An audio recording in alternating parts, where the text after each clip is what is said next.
Hi all, എവർക്കും master key അക്കാഡമിയുടെ മറ്റൊരു അധ്യായത്തിലേക്ക് സ്വാഗതം.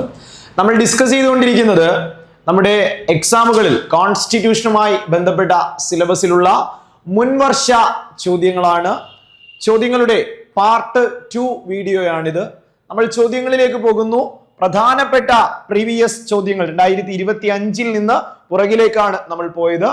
ചോദ്യത്തിലേക്ക് നേരെ വരുമ്പോൾ ഫസ്റ്റ് ചോദ്യമായി ഇന്ന് നമ്മൾ പഠിക്കുന്നത് കഴിഞ്ഞ 123/2025 മാസം സെപ്റ്റംബറിൽ നടന്ന നമ്മുടെ സെക്രട്ടേറിയറ്റ് അസിസ്റ്റന്റ് മെയിൻസ് പരീക്ഷയിൽ ചോദിച്ച ഒരു ചോദ്യമാണ്.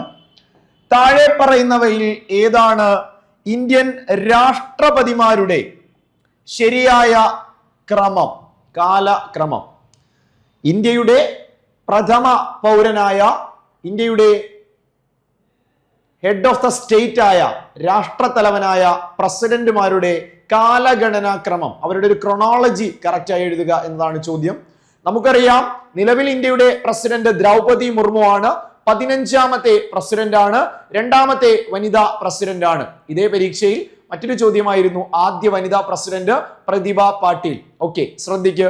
ചോദ്യത്തിലേക്ക് വരുമ്പോൾ doctor S Radhakrishnan, doctor Rajendra Prasad, doctor Zakir Hussain, V Giri എന്നിവരാണ് നമ്മുടെ മുമ്പിൽ ഓപ്ഷനിലുള്ളത്. ആ പോയിന്റ് ശ്രദ്ധിക്കുക. ശരിയായ കാലഗണനയാണ്. നിങ്ങൾ ആലോചിച്ച് നോക്കുക, ഇന്ത്യയുടെ പ്രഥമ രാഷ്ട്രപതി, ഇന്ത്യയുടെ ആദ്യത്തെ പ്രസിഡന്റ് ആയിരുന്നു ഡോക്ടർ രാജേന്ദ്ര പ്രസാദ്. ഡോക്ടർ രാജേന്ദ്ര പ്രസാദ്, സംശയമേ വേണ്ട. അപ്പൊ ആദ്യം വരേണ്ടത് ആരാ? ഇപ്പൊ 2 ആണ് ആദ്യം വരേണ്ടത്.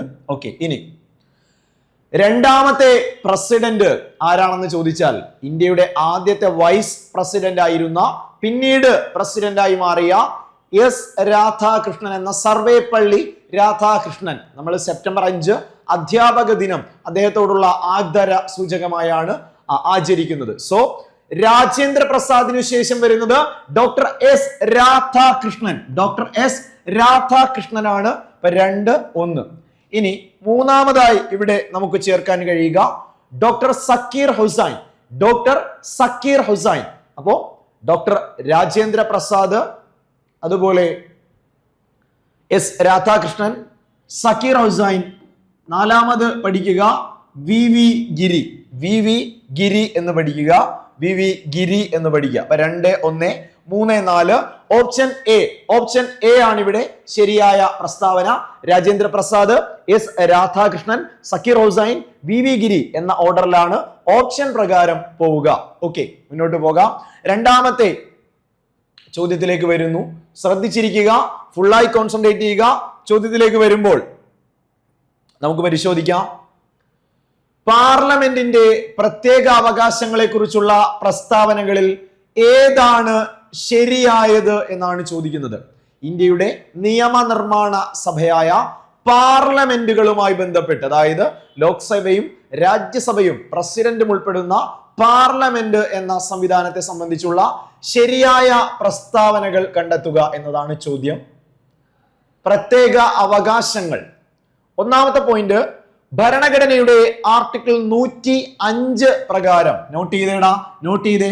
105 105. ഭരണഘടനയുടെ ആർട്ടിക്കിൾ 105 പ്രകാരം പാർലമെന്റിന്റെ പ്രത്യേക അവകാശങ്ങൾ നൽകിയിട്ടുണ്ട്. പ്രസ്താവന ശരിയാണ്. ഇന്ത്യൻ ഭരണഘടനയുടെ ഏത് ആർട്ടിക്കിളാ? 105. 105 പ്രകാരം പാർലമെന്റിന്റെ പ്രത്യേക അവകാശങ്ങളെ പ്രതിപാദിക്കുന്നു 105. രണ്ടാമത്തെ സ്റ്റേറ്റ്മെന്റ്, അവയിൽ പാർലമെന്റിൽ സംസാരിക്കാനുള്ള സ്വാതന്ത്ര്യവും സഭയിൽ നടത്തുന്ന പ്രസംഗങ്ങൾക്ക് നിയമ നടപടികളിൽ നിന്നുള്ള പ്രതിരോധവും ഉൾപ്പെടുന്നു. അതായത് 105 വകുപ്പ് ഭരണഘടന പ്രകാരം പാർലമെന്റിലെ പ്രത്യേക അവകാശങ്ങൾ പ്രതിപാദിക്കുന്നു. മാത്രവുമല്ല, പാർലമെന്റിൽ സംസാരിക്കുവാനുള്ള അവകാശം, പാർലമെന്റിലുള്ള പ്രവർത്തനങ്ങളെ സംബന്ധിച്ചുള്ള നിയമ നടപടികളിൽ നിന്നുള്ള സംരക്ഷണവും പ്രതിരോധവും ലഭിക്കുന്നു. പ്രസ്താവന ശരിയാണ്. മൂന്നാമത്തെ സ്റ്റേറ്റ്മെന്റ്, പാർലമെന്റ് പാസാക്കിയ പ്രത്യേക നിയമത്തിലൂടെ പ്രത്യേക അവകാശങ്ങൾ വിശദമായി ക്രോഡീകരിച്ചിരിക്കുന്നു എന്ന് പറഞ്ഞാൽ ആ പ്രസ്താവന തെറ്റാണ്. അതായത് പാർലമെന്റിന്റെ പ്രത്യേക അവകാശങ്ങളെ സംബന്ധിച്ച് പ്രത്യേകമായൊരു നിയമനിർമ്മാണമോ ഒരു ക്രോഡീകരണമോ ഉണ്ട് എന്ന് പറഞ്ഞാൽ ആ പ്രസ്താവന തെറ്റ്. ഓപ്ഷൻ സി തെറ്റ്. എ, ബി എന്നിവ ശരി, ഓപ്ഷൻ സി തെറ്റാണ്. നാലാമത്തെ പ്രസ്താവനയിലേക്ക് വരുമ്പോൾ നിയമനിർമ്മാണ പ്രവർത്തനങ്ങളുടെ സ്വാതന്ത്ര്യവും ഫലപ്രാപ്തിയും ഉറപ്പാക്കാൻ പാർലമെന്റിന്റെ പ്രത്യേക അവകാശങ്ങൾ അത്യാവശ്യമാണ്. തീർച്ചയായും നമ്മുടെ രാജ്യത്ത് നിയമ നിർമ്മാണം എന്ന ഏറ്റവും ബേസിക് പ്രോസസ് നടത്തുന്ന പാർലമെന്റിന് അത് കാര്യക്ഷമമായ രീതിയിൽ ട്രാൻസ്പെറന്റ് ആയ രീതിയിൽ ചെയ്യുവാൻ, സ്വാതന്ത്ര്യത്തോടെ ചെയ്യുവാൻ പാർലമെന്റിന്റെ പ്രത്യേക അവകാശങ്ങൾ സഹായകമാണ്. പ്രസ്താവന ശരി. 1, 2, 4 എന്നീ പ്രസ്താവനകൾ ശരി. ഓപ്ഷൻ സി മൂന്നാമത്തെ സ്റ്റേറ്റ്മെന്റ് തെറ്റ് എന്ന് പഠിക്കുക. സെക്രട്ടേറിയറ്റ് അസിസ്റ്റന്റ് തന്നെ മറ്റൊരു ചോദ്യമാണിത്. ഓക്കെ, ഇനി അപ്പോ 1, 2 and 4 ആണ് ശരി. ഓക്കെ, ക്ലിയർ ആണ്. മൂന്നാമത്തെ ചോദ്യത്തിലേക്ക് നമുക്ക് വരാം. ചേരുംപടി ചേർക്കുക എന്നതാണ് ചോദ്യം. അതായത് ഞാൻ ഓൾറെഡി ഡിസ്കസ് ചെയ്തപ്പോൾ പറഞ്ഞു, ഭരണഘടനയുടെ ഭാഗത്ത് നിന്നും ഈ അടുത്ത കാലഘട്ടത്തിലായി തുടർച്ചയായി നിരന്തരമായി ചോദിക്കുന്ന ഒരു ശൈലിയാണ് മാച്ച് ദ ഫോളോയിങ്, ചേരുംപടി ചേർക്കുക. ഇത് ഒരു പരിധിവരെ ഒരു ഏരിയ നന്നായി പഠിച്ച ഒരാൾക്ക് മാച്ച് ദ ഫോളോയിങ് വളരെ എളുപ്പത്തിൽ മാർക്ക് മേടിക്കാൻ കഴിയും. ശ്രദ്ധിച്ചോളുക. ചോദ്യം വായിക്കുമ്പോൾ നമുക്ക് മനസ്സിലാകുന്നത് കേന്ദ്ര സംസ്ഥാന ബന്ധങ്ങളുമായി ബന്ധപ്പെട്ട് കേന്ദ്രത്തിനും സംസ്ഥാനങ്ങൾക്കും ഇടയിൽ അധികാരങ്ങൾ കൃത്യമായി 7ാം പട്ടിക പ്രകാരം 7th ഷെഡ്യൂൾ പ്രകാരം ലിസ്റ്റ് ചെയ്യപ്പെട്ടിട്ടുണ്ടെന്ന് നമുക്കറിയാം. Union list, state list, concurrent list and അവശിഷ്ട അധികാരങ്ങൾ അഥവാ റെസ്യൂജറി പവേഴ്സ്. നമുക്ക് നോക്കാം. ആദ്യം തന്നെ യൂണിയൻ ലിസ്റ്റ് എന്ന എയുമായി അല്ലെങ്കിൽ എ ഭാഗവും ബി ഭാഗവും തമ്മിൽ കണക്ട് ചെയ്യുക. യൂണിയൻ ലിസ്റ്റ് കേന്ദ്രം നിയമം നിർമ്മിക്കുന്ന വിഷയം ഒന്ന് സി ആണ് എന്ന് പഠിക്കാം. കാരണം നമുക്കറിയാം സെൻസസ് യൂണിയൻ ലിസ്റ്റ് ആണ്.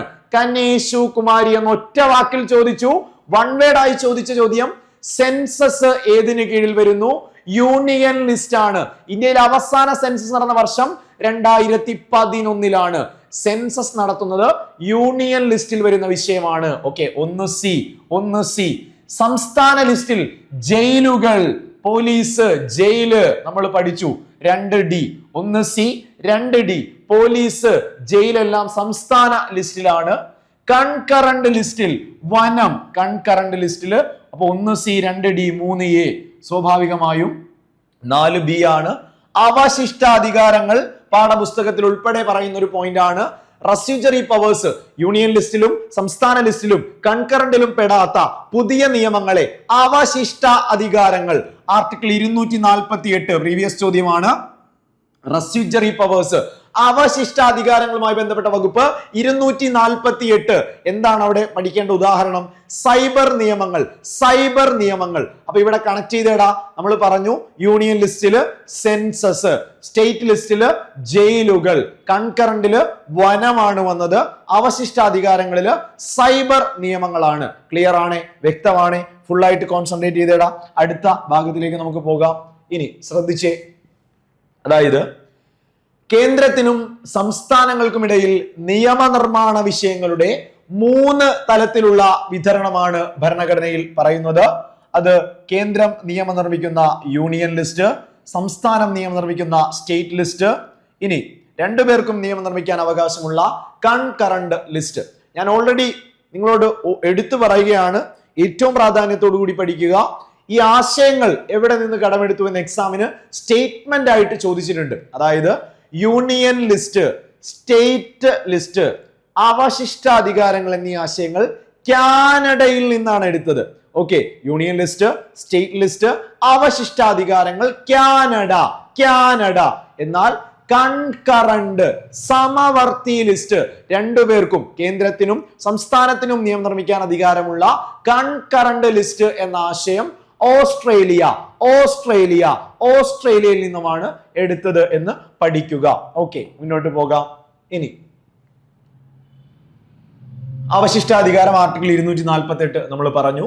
അധികാര വിഭജനം 7ാം പട്ടിക, 7th ഷെഡ്യൂള് 7ാം പട്ടികയാണ് അധികാര വിഭജനം പ്രതിപാദിക്കുന്ന പട്ടിക. നിയമ നിർമ്മാണ അധികാര വിഭജനം. യൂണിയൻ ലിസ്റ്റ് സ്വാഭാവികമായും കേന്ദ്ര സർക്കാർ സാധാരണഗതിയിൽ നിയമം നിർമ്മിക്കുന്നു. യൂണിയൻ ലിസ്റ്റ് കേന്ദ്ര സർക്കാർ നിയമം നിർമ്മിക്കുന്നു. ഭരണഘടന നിലവിൽ വന്നപ്പോൾ ഏതാണ്ട് 97ഓളം വിഷയങ്ങൾ ഉണ്ടായിരുന്നു എന്ന് പാഠപുസ്തകത്തിൽ പരാമർശിക്കുന്ന അതേ വരികൾ നമ്മൾ ഇവിടെ കടമെടുത്തിരിക്കുന്നു. 97ഓളം വിഷയങ്ങൾ യൂണിയൻ ലിസ്റ്റിൽ ഉണ്ടായിരുന്നു. അതുപോലെ എക്സാമ്പിൾ പഠിച്ചു വെക്കുക. നമ്മുടെ ചോദ്യത്തിൽ സെൻസസ് ആയിരുന്നുവെങ്കിൽ സ്ഥിരം ചോദ്യമാണ് യൂണിയൻ, സ്റ്റേറ്റ്, കൺകറന്റ്, റെസ്യൂജറി സ്ഥിരമായി ചോദിക്കുന്നു. ഏറ്റവും ഇമ്പോർട്ടന്റ് ആയിട്ട് പഠിക്കുക. വിദേശകാര്യം, പ്രതിരോധം, റെയിൽവേ, ബാങ്കിങ്, പൗരത്വം തുടങ്ങിയവ. വിദേശകാര്യം, പ്രതിരോധം, ബാങ്കിങ്, പൗരത്വം തുടങ്ങിയവ. ഇനി സ്റ്റേറ്റ് ലിസ്റ്റിലേക്ക് വന്നാൽ സാധാരണഗതിയിൽ പേര് പോലെ തന്നെ സംസ്ഥാന ഗവൺമെന്റുകൾ നിയമനിർമ്മാണ അധികാരമുള്ള വിഷയങ്ങളാണ് സ്റ്റേറ്റ് ലിസ്റ്റിൽ വരിക. തുടക്കത്തിൽ 66 സ്റ്റേറ്റ് 66 സ്റ്റേറ്റ് ലിസ്റ്റ് 66 എന്ന് പഠിക്കുക. 66ഓളം വിഷയങ്ങൾ ഉണ്ടായിരുന്നു. യൂണിയനില് 97ഓളം, സ്റ്റേറ്റില് 66ഓളം വിഷയങ്ങൾ ഉണ്ടായിരുന്നു. എന്നാൽ എക്സാമ്പിൾ പറയുന്നു, കൃഷി, ജയിൽ, പോലീസ്, തദ്ദേശ സ്വയംഭരണം തുടങ്ങിയവ. കൃഷിയുണ്ട്, പോലീസ്, ജയില്, തദ്ദേശ സ്വയംഭരണം തുടങ്ങിയവ ഏതിലാ വരിക? നമ്മുടെ സ്റ്റേറ്റ് ലിസ്റ്റിലാണ് ഉൾപ്പെടുന്നത്. മൂന്നാമതായി സമവർത്തി ലിസ്റ്റ്. നോക്കിക്കേടാ, കൺകറന്റ് ലിസ്റ്റ് ആണ്. അറ്റ് എ ടൈം കേന്ദ്ര സർക്കാരിനും സംസ്ഥാന ഗവൺമെന്റുകൾക്കും നിയമം നിർമ്മിക്കാൻ അധികാരമുണ്ട്. എന്നാൽ അവിടെ ഓർത്തു വെക്കേണ്ട പോയിന്റ്, ഇവർക്കിടയിൽ ഒരു കോൺഫ്ലിക്റ്റ് രൂപപ്പെട്ടാൽ, കേന്ദ്ര നിയമവും സംസ്ഥാന നിയമവും തമ്മിൽ ഒരു സംഘർഷം രൂപപ്പെട്ടാൽ അവിടെ ഏത് നിയമം നിലനിൽക്കുമെന്ന് പ്രീവിയസ് ചോദ്യമാണ്. അത് യൂണിയൻ നിയമം അല്ലെങ്കിൽ കേന്ദ്രം നിർമ്മിച്ച നിയമമായിരിക്കും അവിടെ നിലനിൽക്കുക. പ്രീവിയസ് ചോദ്യമാണ്. ഓക്കെ, കൺകറന്റ് ലിസ്റ്റ് കേന്ദ്ര സർക്കാരിനും സംസ്ഥാന സർക്കാരിനും നിയമനിർമ്മാണ അധികാരമുള്ള വിഷയങ്ങളാണ്. ഇവിടെ തുടക്കത്തിൽ 47 വിഷയങ്ങളാണ് ഉണ്ടായിരുന്നത് എന്നുകൂടി ഓർത്തു വെക്കുക. ഓക്കെ, ശ്രദ്ധിച്ചേടാ, മുന്നോട്ട് പോകാം. ഏറ്റവും കൂടുതൽ ചോദിക്കുന്നതാണ് നമ്മുടെ കൺകറന്റ് ലിസ്റ്റ്. വനം, വന്യജീവി, വിദ്യാഭ്യാസം, അളവ് തൂക്കം, വൈദ്യുതി, ജനന മരണ രജിസ്ട്രേഷൻ മുതലായവ. ഓക്കെ, വനം, വന്യജീവി സംരക്ഷണം, വിദ്യാഭ്യാസം, വൈദ്യുതി, തൊഴിലാളി സംഘടനകൾ, ജനന മരണ രജിസ്ട്രേഷൻ തുടങ്ങിയവ എക്സാമ്പിൾ ഫോർ കൺകറന്റ് ലിസ്റ്റ് ആണ്. അവസാനമായി അവശേഷിക്കുന്ന അധികാരങ്ങൾ അഥവാ റെസ്യൂജറി പവേഴ്സ് മേൽപ്പറഞ്ഞ 3 അധികാര പട്ടികകളിലും ഉൾപ്പെടാത്ത വിഷയങ്ങളെ ഉൾപ്പെടുന്നു. ഇവയിലെ നിയമനിർമ്മാണ അധികാരം, അവശിഷ്ട അധികാരങ്ങളിലെ നിയമനിർമ്മാണ അധികാരം ആർക്കാണ് എന്ന് ചോദിച്ചാൽ സംശയമേ വേണ്ട, അത് കേന്ദ്ര സർക്കാരിനാണ്, സെൻട്രൽ ഗവൺമെന്റിനാണ്. ഓക്കെ, വളരെ ഡീറ്റെയിൽ ആയി യൂണിയൻ ലിസ്റ്റ് കൃത്യമായി പഠിച്ചോളുക. യൂണിയൻ ലിസ്റ്റിൽ നമ്മൾ പറഞ്ഞ പ്രധാനപ്പെട്ട വിഷയങ്ങൾ വിദേശകാര്യം, റെയിൽവേ, തപാൽ ആൻഡ് ടെലഗ്രാഫ്, ഇൻഷുറൻസ്, സെൻസസ്. വിദേശകാര്യം, റെയിൽവേ, തപാൽ ആൻഡ് ടെലഗ്രാഫ്, ഇൻഷുറൻസ്, സെൻസസ്. അതുപോലെ തന്നെ ബാങ്കിങ് തെറ്റരുത്. ലോട്ടറി, സ്ഥിരം ചോദ്യം, സംശയം തോന്നാം. ലോട്ടറി യൂണിയൻ ലിസ്റ്റ് ആണ്. Banking, lottery union list. നോക്കിക്കേ, പ്രതിരോധം, വിദേശകാര്യം, post and telegraph, railway, insurance, census. അതുപോലെ ബാങ്കിങ് വരുന്നു, പൗരത്വം, lottery, atomic energy, UPSC, CBI, വരുമാന നികുതി തുടങ്ങിയവ. ഇനി കോർപ്പറേറ്റ് നികുതി, ഇൻകം ടാക്സ്, കോർപ്പറേറ്റ് ടാക്സ്, പാസ്പോർട്ടും വിസയും, യുദ്ധവും സമാധാനവും, പേറ്റന്റ്, പകർപ്പ് അവകാശം, ഇന്ത്യക്ക് പുറത്തുള്ള സ്ഥലങ്ങളിലേക്കുള്ള തീർത്ഥാടനം, പ്രതിരോധം, കരനാവിക വ്യോമസേനകളും യൂണിറ്റിലെ മറ്റ് പ്രതിരോധ സേനകളും. ഓക്കെ, അവിടെ ഏറ്റവും പ്രധാനപ്പെട്ട, രാജ്യത്തിനെ ഏറ്റവും കൂടുതൽ ബാധിക്കുന്ന വളരെ സെൻസിറ്റീവ് ആയിട്ടുള്ള കാര്യങ്ങളെല്ലാം യൂണിയൻ ലിസ്റ്റിൽ വരുന്നു. സംസ്ഥാന ലിസ്റ്റ് പഠിക്കുമ്പോൾ പോലീസ്, ജയില്, പോലീസ് ഉണ്ടേ ജയിൽ പഠിക്കാം. കൃഷി, ഗ്രാമങ്ങൾ ഓർക്കുക, തദ്ദേശ സ്വയംഭരണം ഓർക്കുക, പോലീസ്, ജയില്. സംസ്ഥാന ലിസ്റ്റ് 66 വിഷയങ്ങൾ ഉണ്ടായിരുന്നു. പോലീസ്, ജയില്, കൃഷി, തദ്ദേശ സ്വയംഭരണം, മദ്യം, പൊതുജന ആരോഗ്യം. അപ്പൊ കണക്ട് ചെയ്ത് പഠിക്കണം. അതായത് പോലീസ്, ജയില്, കൃഷി, തദ്ദേശ സ്വയംഭരണം, മദ്യം, പൊതുജന ആരോഗ്യം. അതുപോലെ കാർഷിക വരുമാന നികുതി, കെട്ടിട വാഹന നികുതി. കാർഷിക വരുമാന നികുതി, കെട്ടിട വാഹന നികുതി. കാണാതെ പഠിക്കരുത്. സ്റ്റേറ്റ് ലിസ്റ്റ് ചോദിക്കുമ്പോൾ പഠിക്കുക. Police, jail. ഓക്കെ. കൃഷി, തദ്ദേശ സ്വയംഭരണം, മദ്യം, പൊതുജന ആരോഗ്യം, കാർഷിക വരുമാന നികുതി, കെട്ടിട നികുതി, വാഹന നികുതി. സംസ്ഥാന ലിസ്റ്റാണ് എന്ന് പഠിക്കുക. ഇനി കൺകറന്റ് ഏറ്റവും കൂടുതൽ ചോദിച്ചിട്ടുള്ളത് സമവർത്തി ലിസ്റ്റ്, കൺകറന്റ് ലിസ്റ്റ്. രണ്ടു കൂട്ടർക്കും നിയമം നിർമ്മിക്കാൻ കഴിയുന്ന ലിസ്റ്റ്. വനം, വന്യജീവി, വിദ്യാഭ്യാസം. വനം, വന്യജീവി, വിദ്യാഭ്യാസം. അതുപോലെ വൈദ്യുതി. വനം, വന്യജീവി, വിദ്യാഭ്യാസം, വൈദ്യുതി. വനം, വന്യജീവി, വിദ്യാഭ്യാസം, വൈദ്യുതി. അതുപോലെ അളവ് തൂക്കം, തൊഴിലാളി സംഘടനകൾ, ട്രേഡ് യൂണിയനുകൾ, തൊഴിലാളി സംഘടനകൾ എന്നിവ ഇതിൽ ഉൾപ്പെടുന്നു. കാണാതെ പഠിക്കരുത്. വനമുണ്ട്, വന്യജീവി സംരക്ഷണം, വിദ്യാഭ്യാസം, വൈദ്യുതി, തൊഴിലാളി സംഘടനകൾ, അളവ് തൂക്കം എന്നിവ ഓർത്തു വെക്കുക. ഓക്കെ. മാത്രമല്ല സുപ്രീം കോടതിയും ഹൈക്കോടതിയും ഒഴികെയുള്ള മറ്റ് കോടതികളിലെ ഭരണ സമ്പ്രദായം. സുപ്രീം കോടതിയും ഹൈക്കോടതിയും ഒഴികെയുള്ള മറ്റ് കോടതികളിലെ ഭരണ സമ്പ്രദായം. വിവാഹം, വിവാഹ മോചനം, ജനന മരണ രജിസ്ട്രേഷൻ. വിവാഹം, വിവാഹ മോചനം, ജനന മരണ രജിസ്ട്രേഷൻ, ദത്തെടുക്കൽ, പത്രം, പുസ്തകം, അച്ചടിശാല, പ്രസ്. പ്രീവിയസ് ചോദ്യമാണ്. പത്രം, പുസ്തകം, അച്ചടിശാല കൺകറന്റ് ലിസ്റ്റ് ആണ്, സമവർത്തി ലിസ്റ്റ് ആണ്. പത്രം, പ്രസ്, അച്ചടിശാല. ഓക്കെ. അപ്പോ വിവാഹ രജിസ്ട്രേഷൻ, ജനന മരണ രജിസ്ട്രേഷൻ, ദത്തെടുക്കൽ, പത്രം, പ്രസ് അല്ലെങ്കിൽ അച്ചടിശാല, പുസ്തകം. ജനസംഖ്യാ നിയന്ത്രണം, കുടുംബാസൂത്രണം എന്നിവ. മാത്രവുമല്ല സാമ്പത്തിക സാമൂഹ്യ ആസൂത്രണം, മായം ചേർക്കൽ, ഫാക്ടറികൾ, ഭക്ഷ്യവസ്തുക്കളുടെയും മറ്റു സാധനങ്ങളുടെയും മായം ചേർക്കൽ, ഫാക്ടറികൾ. ഇപ്പൊ ശ്രദ്ധിച്ചേ, കൺകറന്റ് സമവർത്തി ലിസ്റ്റിൽ വരുന്ന എന്തൊക്കെയാന്ന് പഠിക്കുക.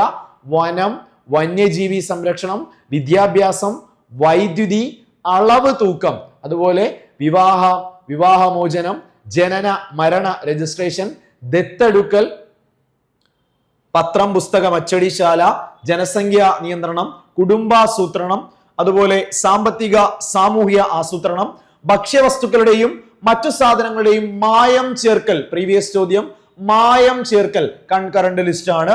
ഫാക്ടറികൾ. അപ്പൊ കൃത്യമായിട്ട് ഈ ലിസ്റ്റുകൾ പഠിച്ചാൽ തന്നെ സ്ഥിരമായി എക്സാമിന് എന്ത് ചെയ്യാം, മാർക്ക് മേടിക്കാം. തെറ്റിക്കരുത്. 1 മാർക്ക് ഷുവർ ആണ്. ഓക്കെ. കൃത്യമായിട്ട് ഫോളോ ചെയ്യുക. അടുത്ത ചോദ്യത്തിലേക്കാണ് നമ്മൾ പോകുന്നത്. അടുത്ത ചോദ്യത്തിലേക്ക് വന്നാൽ, അടിയന്തരാവസ്ഥ പ്രഖ്യാപനം നിലവിൽ വരുമ്പോൾ സംസ്ഥാന ലിസ്റ്റിലുള്ള ഏത് വിഷയത്തിലും നിയമനിർമ്മാണം നടത്താൻ പാർലമെന്റിന് അധികാരം നൽകുന്നത് ഇന്ത്യൻ ഭരണഘടനയുടെ ഏത് വ്യവസ്ഥയാണ്? അതായത് നമുക്കറിയാം, രാജ്യത്ത് ദേശീയ അടിയന്തരാവസ്ഥ പ്രഖ്യാപിച്ചാൽ സംഭവിക്കുന്നത് എന്താണ്? പൂർണ്ണമായി സംസ്ഥാനങ്ങളുടെ അധികാരങ്ങൾ നഷ്ടമാവുകയും പൂർണ്ണമായി കേന്ദ്ര സർക്കാരിന്റെ നിയന്ത്രണത്തിലായിരിക്കും രാജ്യം മുഴുവൻ. അങ്ങനെ വരുമ്പോഴേക്കും സംസ്ഥാന വിഷയങ്ങളിൽ പാർലമെന്റിന് അല്ലെങ്കിൽ കേന്ദ്രത്തിന് നിയമം നിർമ്മിക്കാൻ അധികാരം നൽകുന്ന ഭരണഘടനാ വകുപ്പ് ചുവടെ പറയുന്നവയിൽ ഏതാണ് എന്നതാണ് ചോദ്യം. Article 250, 254, 252 none of the above. ശരിയായ ഉത്തരം ഫൈനൽ ആൻസർ പ്രകാരം ആർട്ടിക്കിൾ 250 പ്രകാരം 250 250 പ്രകാരമാണ് സംസ്ഥാന വിഷയങ്ങളിൽ മേൽ കേന്ദ്രത്തിന് അടിയന്തരാവസ്ഥ നിലനിൽക്കുന്ന സാഹചര്യങ്ങളിൽ നിയമം നിർമ്മിക്കാൻ കഴിയുന്ന വകുപ്പ് 250 ആണ്. വിശദമായി പഠിച്ചാൽ ആദ്യം തന്നെ ഇന്ത്യൻ കോൺസ്റ്റിറ്റ്യൂഷനിൽ കേന്ദ്ര സംസ്ഥാന ബന്ധങ്ങളെ കുറിച്ച് പ്രതിപാദിക്കുന്ന ഭാഗം 11 സെൻട്രൽ സ്റ്റേറ്റ് റിലേഷൻസ്, കേന്ദ്ര സംസ്ഥാന ബന്ധങ്ങൾ. നമുക്കറിയാം, ഇന്ത്യയിൽ 28 സംസ്ഥാനങ്ങളും 8 കേന്ദ്ര ഭരണ പ്രദേശങ്ങളുമാണുള്ളത്. കേന്ദ്ര സംസ്ഥാന ബന്ധങ്ങളെ കുറിച്ച് പറയുന്ന ഭാഗം 11 11 എന്ന് പഠിക്കുക. അതിൽ ഭാഗം 11 ഉൾപ്പെടുന്ന അനുച്ഛേദങ്ങൾ 245 മുതൽ 263 വരെയാണ്.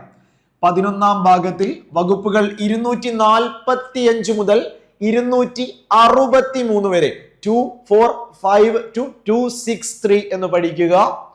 ഇന്ത്യൻ ഭരണഘടനയിലെ ഭാഗം 11 നിയമനിർമ്മാണപരമായ അധികാരങ്ങളുടെ വിഭജനത്തെ പറ്റി പറയുന്നു. ആ അനുച്ഛേദങ്ങൾ, അതായത് നിയമനിർമ്മാണത്തെ പറ്റി പറയുന്നത് 245 തൊട്ട് 55 വരെയാണ്. അതായത് ഭാഗം 11 കേന്ദ്ര സംസ്ഥാന ബന്ധങ്ങളിൽ 245 മുതൽ 263 വരെ ആർട്ടിക്കിൾ ഉള്ളതിൽ 245 മുതൽ 255 വരെയാണ് നിയമനിർമ്മാണത്തിലുള്ള അധികാര വിഭജനം ചർച്ച ചെയ്യുന്നത്. സംസ്ഥാന മേഖലയിലെ പാർലമെന്ററി നിയമ നിർമ്മാണം, സംസ്ഥാന ലിസ്റ്റ് ഉൾപ്പെടുത്തിയിരിക്കുന്ന ഏത് കാര്യത്തിലും നിയമങ്ങൾ നിർമ്മിക്കാൻ ഭരണഘടന പാർലമെന്റിന് അധികാരം നൽകുന്ന സാഹചര്യങ്ങൾ ഏതൊക്കെയാണെന്ന് നമുക്ക് പരിശോധിക്കാം. അതായത് സാധാരണ രീതിയിൽ സ്റ്റേറ്റ് നിയമം നിർമ്മിക്കേണ്ട സംസ്ഥാന ലിസ്റ്റിൽ ചില സാഹചര്യങ്ങളിൽ കേന്ദ്രത്തിന് അല്ലെങ്കിൽ പാർലമെന്റിന് നിയമം നിർമ്മിക്കാം. അത്തരം സാഹചര്യങ്ങൾ ഏതെന്ന് പരിശോധിക്കുകയാണെങ്കിൽ നമുക്ക് നോക്കാം. ശ്രദ്ധിക്ക്, ഫുള്ളായിട്ട് കോൺസെൻട്രേറ്റ് ചെയ്താൽ എല്ലാവരും. അതായത് 1, രാജ്യസഭ ഒരു പ്രമേയം പാസ്സാക്കിയാൽ സംസ്ഥാന ലിസ്റ്റിലുള്ള ഒരു വിഷയത്തിന്മേൽ പാർലമെന്റ് നിയമനിർമ്മാണം നടത്തേണ്ടതാണ് എന്ന് ദേശീയ താല്പര്യത്തിന് ആവശ്യമാണ്, ഒരു നാഷണൽ ഇൻട്രസ്റ്റ് ഉള്ള സബ്ജക്റ്റ് ആണ്. രാജ്യസഭ പ്രഖ്യാപിക്കുകയാണെങ്കിൽ പാർലമെന്റിന്റെ ആവശ്യത്തിനുമേൽ നിയമം നിർമ്മിക്കാൻ കഴിയും. 249 പ്രകാരം. നിങ്ങൾ ആലോചിച്ച് നോക്ക്, രാജ്യസഭ അഥവാ കൗൺസിൽ ഓഫ് സ്റ്റേറ്റ്, സംസ്ഥാനങ്ങളുടെ സഭ രാജ്യസഭ ആവശ്യപ്പെടുകയാണ്. ഒരു പൊതു താല്പര്യമുള്ള, ദേശീയ പ്രാധാന്യമുള്ള താല്പര്യമുള്ള ഒരു വിഷയത്തില്, സംസ്ഥാന ലിസ്റ്റിലുള്ള ഒരു വിഷയത്തിൽ പാർലമെന്റ് നിയമം നിർമ്മിക്കാൻ രാജ്യസഭ ആവശ്യപ്പെടുകയാണെങ്കിൽ പാർലമെന്റ് നിയമം നിർമ്മിക്കാൻ കഴിയും. 249 249 എന്ന വകുപ്പ് പ്രകാരം. ഓക്കെ, നമുക്ക് നോക്കാം, മുന്നോട്ട് പോകാം. ശ്രദ്ധിച്ചോളുക. ഇത്തരമൊരു പ്രമേയം പാസ്സാക്കാൻ രാജ്യസഭയിൽ ഹാജരായ അംഗങ്ങളിൽ 2/3 ഭൂരിപക്ഷം ആവശ്യമാണ്. ഓക്കെ, 3/2. ഓക്കെ, എടാ 2/3 അല്ലെങ്കിൽ 3/2 2/3 അഥവാ 3/2 ഭൂരിപക്ഷത്തോടെ വേണം ഇത്തരമൊരു റെസല്യൂഷൻ പാസ്സാക്കുവാൻ എന്നത് ശ്രദ്ധേയമാണ്. ഈ പ്രമേയം ഒരു വർഷത്തേക്ക് നിലവിൽ വരും. ദേശീയ അടിയന്തരാവസ്ഥ കാലത്ത്, ദേശീയ അടിയന്തരാവസ്ഥ പ്രഖ്യാപിക്കുന്ന സമയത്ത് പാർലമെന്റിന് സംസ്ഥാന ലിസ്റ്റിലുള്ള വിഷയത്തിൽ നിയമ നിർമ്മാണം നടത്താം. അതായിരുന്നു നമ്മളോട് ചോദിച്ചത്. ആർട്ടിക്കിൾ 250 പ്രകാരം ദേശീയ അടിയന്തരാവസ്ഥ പ്രഖ്യാപിച്ചാൽ സംസ്ഥാന ലിസ്റ്റിലുള്ള വിഷയങ്ങളിൽ പാർലമെന്റിന് നിയമം നിർമ്മിക്കാം. ആദ്യം പഠിച്ചത് 249 പ്രകാരം രാജ്യസഭ ആവശ്യപ്പെട്ടാൽ പാർലമെന്റിന് സംസ്ഥാന ലിസ്റ്റിലുള്ള വിഷയത്തിൽ നിയമം നിർമ്മിക്കാം. 250 പ്രകാരം ദേശീയ അടിയന്തരാവസ്ഥ പ്രഖ്യാപിക്കുന്ന സാഹചര്യത്തിൽ എന്ത് ചെയ്യാം? സംസ്ഥാന ലിസ്റ്റിലുള്ള വിഷയത്തിൽ പാർലമെന്റിന് നിയമം നിർമ്മിക്കാം. 250. ഇനി അടിയന്തരാവസ്ഥ അവസാനിച്ച് 6 മാസം കഴിയുമ്പോൾ ഈ നിയമങ്ങൾക്ക് പ്രാബല്യം ഇല്ലാതായി തീരുന്നു. അതായത് എമർജൻസി കഴിഞ്ഞ് 6 മാസത്തിനുള്ളിൽ ഈ നിയമങ്ങൾ അസാധുവായി മാറുന്നു, അല്ലെങ്കിൽ പ്രാബല്യത്തിൽ ഇല്ലാതായി മാറുന്നു. ഇതേ വിഷയത്തിൽ സംസ്ഥാന നിയമസഭയ്ക്കും നിയമനിർമ്മാണം നടത്താൻ സാധിക്കും.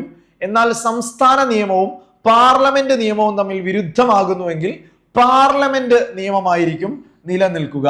ഓക്കെ, ഇവിടെ ഒരു കോൺഫ്ലിക്റ്റ് ഉണ്ടായാൽ കേന്ദ്ര നിയമമായിരിക്കും നിലനിൽക്കുക. ഇനി സംസ്ഥാനങ്ങൾ ആവശ്യപ്പെട്ടാൽ, 2ഓ അതിലധികമോ സംസ്ഥാനങ്ങൾ ആവശ്യപ്പെട്ടാൽ പാർലമെന്റിന് സംസ്ഥാന ലിസ്റ്റിലുള്ള വിഷയത്തിൽ നിയമനിർമ്മാണം നടത്താം. ആ പോയിന്റ് ശ്രദ്ധിക്കുക. ഇനി സംസ്ഥാനങ്ങൾ തന്നെ ആവശ്യപ്പെടുകയാണ്, ഈ വിഷയത്തിൽ ഞങ്ങൾക്ക് നിയമം നിർമ്മിച്ചു തരൂ, പാർലമെന്റിനോട് ആവശ്യപ്പെട്ടാൽ ആ പാർലമെന്റിന് നിയമം നിർമ്മിച്ചു നൽകാം. 1ഓ അതിലധികമോ സംസ്ഥാനങ്ങൾ. ഓക്കെ, വകുപ്പ് 252 ആണ്. 252 252 പ്രകാരമാണ്. ഈ നിയമങ്ങൾക്കായി ആവശ്യം ഉന്നയിച്ച സംസ്ഥാനങ്ങൾക്ക് മാത്രമേ ഇത് ബാധകമാവൂ. അപ്പോൾ ഒരു 2 സംസ്ഥാനങ്ങൾ ആവശ്യപ്പെടുന്നു, കേന്ദ്രം പാർലമെന്റ് ഞങ്ങൾക്ക് നിയമം നിർമ്മിച്ചു തരണം ഈ വിഷയത്തിൽ. എന്നാൽ അങ്ങനെ ആവശ്യപ്പെടുന്ന സംസ്ഥാനങ്ങൾക്ക് മാത്രമായിരിക്കും ആ നിയമം ബാധകമാവുക. നല്ല പോയിന്റ്. ഇനി ഇന്റർനാഷണൽ ഉടമ്പടികൾ, അന്താരാഷ്ട്ര ഉടമ്പടികൾ നടപ്പിലാക്കാൻ അന്താരാഷ്ട്ര ഉടമ്പടിയുടെ നടത്തിപ്പിനായി പാർലമെന്റ് സംസ്ഥാന വിഷയത്തിൽ നിയമ നിർമ്മാണം നടത്താം. ഇന്റർനാഷണലി ഉള്ള ആർട്ടിക്കിൾ 253 പ്രകാരം എന്ത് ചെയ്യാം? സംസ്ഥാനങ്ങൾക്ക് സംസ്ഥാന വിഷയങ്ങളിൽ മേൽ നിയമം നിർമ്മിക്കാം. ഇനി രാഷ്ട്രപതിയുടെ ഭരണകാലത്ത് ഒരു സംസ്ഥാനത്തെ രാഷ്ട്രപതി ഭരണം ഏർപ്പെടുത്തുമ്പോൾ ആ സംസ്ഥാനവുമായി ബന്ധപ്പെട്ട് സംസ്ഥാന ലിസ്റ്റിലെ ഏത് കാര്യവും സംബന്ധിച്ച് നിയമങ്ങൾ നിർമ്മിക്കാൻ പാർലമെന്റിന് അധികാരമുണ്ട്. അതായത് നേരത്തെ ദേശീയ അടിയന്തരാവസ്ഥയാണ് 250 പറഞ്ഞത് എങ്കിൽ ഇവിടെ പറയുന്നത് ഒരു സംസ്ഥാനത്ത് രാഷ്ട്രപതി ഭരണം അല്ലെങ്കിൽ സ്റ്റേറ്റ് എമർജൻസി പ്രഖ്യാപിച്ചാൽ അവിടെയുള്ള സംസ്ഥാന ലിസ്റ്റിലുള്ള വിഷയങ്ങളിൽ നിയമം നിർമ്മിക്കാനുള്ള അധികാരം പാർലമെന്റിനായിരിക്കും. അതായത് പാർലമെന്റ് ആവിഷ്കരിച്ച ഈ നിയമം രാഷ്ട്രപതിയുടെ ഭരണത്തിനു ശേഷവും തുടർന്നു കൊണ്ടിരിക്കും എന്നതാണ് പ്രത്യേകത. എന്നാൽ രാഷ്ട്രപതിയുടെ ഭരണത്തിന് ശേഷം അത്തരമൊരു നിയമം സംസ്ഥാന നിയമസഭയ്ക്ക് സാധുവാക്കുകയോ പുനർനിർമ്മിക്കുകയോ മാറ്റം വരുത്തുകയോ ചെയ്യാവുന്നതാണ്. അപ്പൊ അത് സംസ്ഥാന അടിയന്തരാവസ്ഥയ്ക്ക് ശേഷം വേണമെങ്കിൽ എന്ത് ചെയ്യാം? മാറ്റം വരുത്തുകയോ പുതുക്കുകയോ ഒഴിവാക്കുകയോ ചെയ്യാവുന്നതാണ്. സംസ്ഥാന നിയമസഭ പാസാക്കിയ ചില ബില്ലുകൾ രാഷ്ട്രപതിയുടെ പരിഗണനയ്ക്കായി ഗവർണർക്ക് സമർപ്പിക്കാം. അത് അംഗീകരിക്കാനും ഒഴിവാക്കാനുമുള്ള അധികാരം രാഷ്ട്രപതിക്കുണ്ട്. റീസെന്റ് നമ്മുടെ നിലവിലെ കേരള ഗവർണർ 23ാമത്തെ ഗവർണറായ രാജേന്ദ്ര വിശ്വനാഥ ആർലേക്കറാണ്. എന്നാൽ 22ാമത്തെ ഗവർണറായിരുന്ന ഉത്തർപ്രദേശുകാരനായിരുന്ന ആരിഫ് മുഹമ്മദ് ഖാൻ പ്രധാനപ്പെട്ട ലോകായുക്ത ഓർഡിനൻസ് ബിൽ 2022 ഭേദഗതി അത് പ്രസിഡന്റിന് അയക്കുന്ന ഒരു സാഹചര്യം ഉണ്ടായി. അതായത് സംസ്ഥാനത്തെ നിയമങ്ങൾ സാധാരണ രീതിയിൽ നമ്മുടെ ഗവർണർ ഒപ്പുവെച്ച് ബില്ല് നിയമമാവുകയാണ്.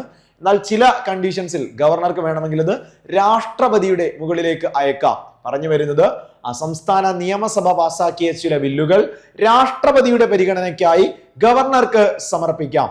അത് അംഗീകരിക്കാനും ഒഴിവാക്കാനുമുള്ള അധികാരം രാഷ്ട്രപതിക്കുണ്ട്. സംസ്ഥാന ലിസ്റ്റിൽ രേഖപ്പെടുത്തിയിട്ടുള്ള ചില വിഷയങ്ങളെ കുറിച്ചുള്ള ബില്ലുകൾ രാഷ്ട്രപതിയുടെ മുൻകൂർ അനുമതിയോടെ മാത്രമേ സംസ്ഥാന നിയമസഭയിൽ അവതരിപ്പിക്കാൻ സാധിക്കുകയുള്ളൂ. അതായത് ചില വിഷയങ്ങൾ സംസ്ഥാന ലിസ്റ്റിലുള്ളതാണെങ്കിലും പ്രസിഡന്റിന്റെ മുൻകൂർ അനുമതിയോട് മാത്രമേ അതുമായി ബന്ധപ്പെട്ട ഒരു ബില്ല് അവതരിപ്പിക്കാൻ കഴിയൂ. എക്സാമ്പിള് വ്യാപാരം, സ്വാതന്ത്ര്യത്തിന്റെ നിയന്ത്രണങ്ങൾ ഏർപ്പെടുത്തുന്ന ബില്ലുകൾ, വ്യാപാരവുമായി ബന്ധപ്പെട്ട് സ്വാതന്ത്ര്യത്തിന്റെ നിയന്ത്രണങ്ങൾ വരുന്ന ബില്ലുകൾ.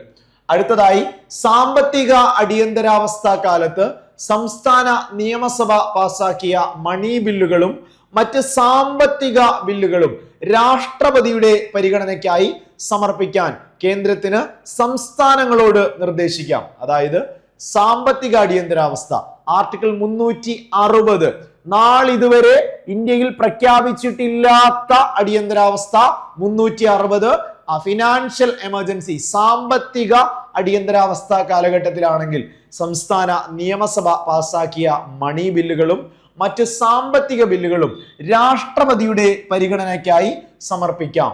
കേന്ദ്രത്തിന് സംസ്ഥാനങ്ങളോട് നിർദ്ദേശിക്കാം. ഇന്റർ സ്റ്റേറ്റ് കൗൺസിലിനെ കുറിച്ച് പ്രതിപാദിക്കുന്ന അനുച്ഛേദം 263 263 അതായത് inter state council 263 inter state കൗൺസിലുമായി ബന്ധപ്പെട്ട ഭരണഘടനാ വകുപ്പ് 263 എന്ന് പഠിക്കുക. കേന്ദ്ര സംസ്ഥാന ബന്ധങ്ങളെ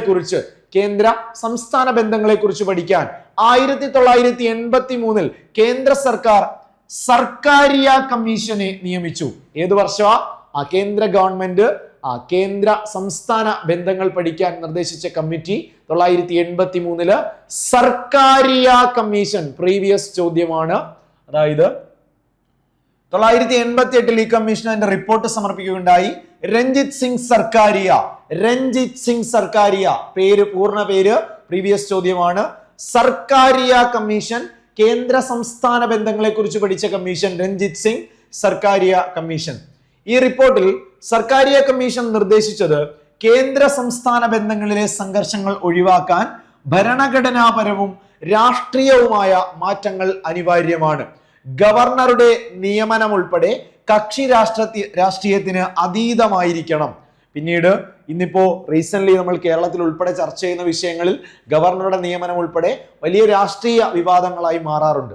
സോ 83-ൽ വന്ന് 88-ൽ റിപ്പോർട്ട് സമർപ്പിച്ച കേന്ദ്ര സംസ്ഥാന ബന്ധങ്ങളെ പറ്റി പഠിച്ച രഞ്ജിത് സിംഗ് സർക്കാരിയ കമ്മീഷൻ പറഞ്ഞിരുന്നു, ഭരണഘടനാപരമായും രാഷ്ട്രീയവുമായ നിരവധി മാറ്റങ്ങൾ കേന്ദ്ര സംസ്ഥാന ബന്ധങ്ങളുടെ സുഗമമായ നടത്തിപ്പിന് ആവശ്യമാണ്. ഓക്കെ, ഇനി 15ാമത്തെ ചോദ്യമാണ് മാച്ച് ദ ഫോളോയിങ്. ചേരുംപടി ചേർക്കുക. നല്ലൊരു ചോദ്യം. ഭരണഘടനാ സ്ഥാപനങ്ങളും അവയുടെ ചുമതലകളും constitutional bodies and their functions എന്ന സിലബസിൽ നിന്നുള്ള ചോദ്യമാണ്. ഭരണഘടനാപരമായി രൂപീകരിക്കപ്പെട്ട സ്ഥാപനങ്ങളെ ഭരണഘടനാ സ്ഥാപനങ്ങൾ. ഇന്ത്യൻ ഭരണഘടനയിൽ അവയുമായി ബന്ധപ്പെട്ട ആർട്ടിക്കിൾസ് ഉണ്ട് എന്ന് നമുക്കറിയാം. സോ ചോദ്യം ഓരോ ഭരണഘടനാ സ്ഥാപനങ്ങളെയും അവയുമായി ബന്ധപ്പെട്ട വകുപ്പുകളെയും തമ്മിൽ കൃത്യമായി യോജിപ്പിക്കുക എന്നതാണ്. നമുക്ക് നോക്കാം. കേന്ദ്ര ധനകാര്യ കമ്മീഷൻ. കേന്ദ്ര ധനകാര്യ കമ്മീഷൻ. കേന്ദ്ര ധനകാര്യ കമ്മീഷൻ എന്താ പ്രത്യേകത? കേന്ദ്ര ധനകാര്യ കമ്മീഷൻ ആർട്ടിക്കിൾ 280 ആണ്. 1 ഡിയിലാണ് വരിക. 1 ഡിയിലാ വരിക. കേന്ദ്ര ധനകാര്യ കമ്മീഷൻ 280 280 280 280 എന്ന് പഠിക്കുക. ഇലക്ഷൻ കമ്മീഷൻ കേന്ദ്ര തിരഞ്ഞെടുപ്പ് കമ്മീഷനാണ് ചോദ്യമെങ്കിൽ 324. ഓക്കെ, അപ്പൊ 2C എന്ന് പഠിക്കുക. കേന്ദ്ര ധനകാര്യ കമ്മീഷൻ ആർട്ടിക്കിൾ ഏതാ? 280. കേന്ദ്ര തിരഞ്ഞെടുപ്പ് കമ്മീഷൻ 324. 324. ഓക്കെ, ക്ലിയർ ആണ്. CAG controller and auditor general. CAG-യുമായി ബന്ധപ്പെട്ട ആർട്ടിക്കിൾ 3A ആണ്. 148 148 148 controller and auditor general CAG 148. അവസാനമായി അറ്റോർണി ജനറൽ 76 ആണ്.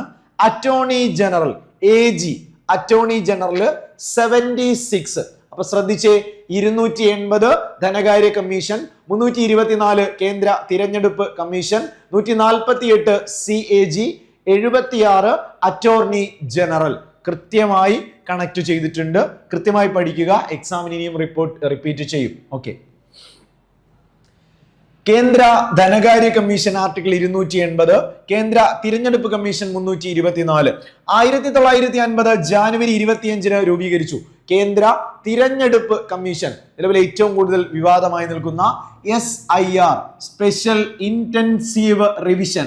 സ്പെഷ്യൽ ഇന്റൻസീവ് റിവിഷൻ വോട്ടർ പട്ടിക പരിഷ്കരണവുമായി ബന്ധപ്പെട്ട് വലിയ വാർത്തകളാണ് നമ്മൾ കണ്ടുകൊണ്ടിരിക്കുന്നത്.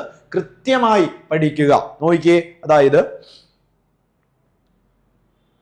1950 ജാനുവരി 25-ാം തീയതിയാണ് കേന്ദ്ര തിരഞ്ഞെടുപ്പ് കമ്മീഷൻ രൂപീകരിക്കപ്പെട്ടത്.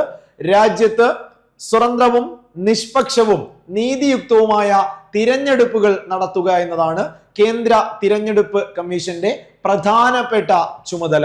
നിങ്ങൾ ഓർക്കുക, ദേശീയ സമ്മതിദായക ദിനം ജാനുവരി 25-ാം തീയതിയാണ്. കേന്ദ്ര തിരഞ്ഞെടുപ്പ് കമ്മീഷനിൽ ഒരു മുഖ്യ തിരഞ്ഞെടുപ്പ് കമ്മീഷണറും മറ്റ് 2 കമ്മീഷണർമാരുമാണ് ഉള്ളത്. ഓക്കെ, അതായത് 3 പേരാണ് നിലവിലുള്ളത്.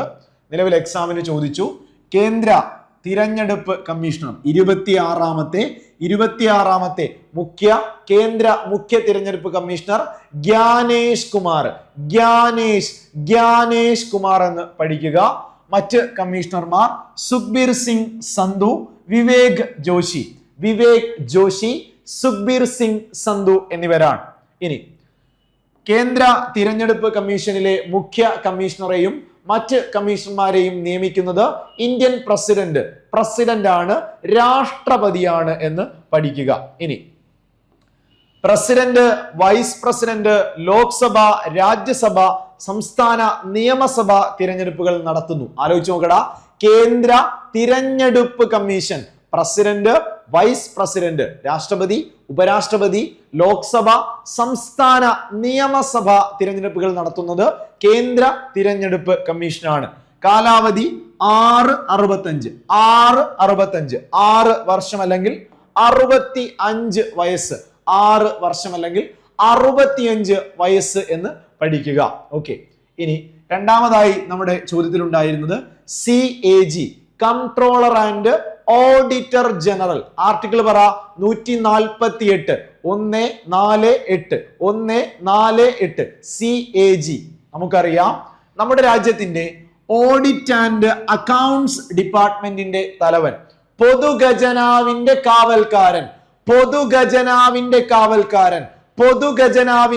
കാവൽക്കാരൻ എന്നറിയപ്പെടുന്ന ഭരണഘടനാ സ്ഥാപനം 148 പ്രകാരം കൺട്രോളർ ആൻഡ് ഓഡിറ്റർ ജനറൽ, ഇന്ത്യയുടെ ഓഡിറ്റ് ആൻഡ് അക്കൗണ്ട്സ് ഡിപ്പാർട്ട്മെന്റിന്റെ തലവനാണ് അദ്ദേഹം. ഭരണഘടനാ സ്ഥാപനങ്ങളിൽ CAGക്കാണ് ഏറ്റവും പ്രാധാന്യമെന്ന്, ഭരണഘടനാ സ്ഥാപനങ്ങളിൽ തന്നെ ഏറ്റവും പ്രാധാന്യം CAGക്കാണെന്ന് ഇന്ത്യൻ ഭരണഘടനാ ശില്പിയായ ഡോക്ടർ BR അംബേദ്കർ പോലും അഭിപ്രായപ്പെട്ടിട്ടുണ്ട്. ഇനി CAGയെ നിയമിക്കുന്നത് പ്രസിഡന്റ് ആണ്. കാലാവധി 6-65 തന്നെ, 6 വർഷം അല്ലെങ്കിൽ 65 വയസ്സ്. CAGയെ നിയമിക്കുന്നത് പ്രസിഡന്റ്.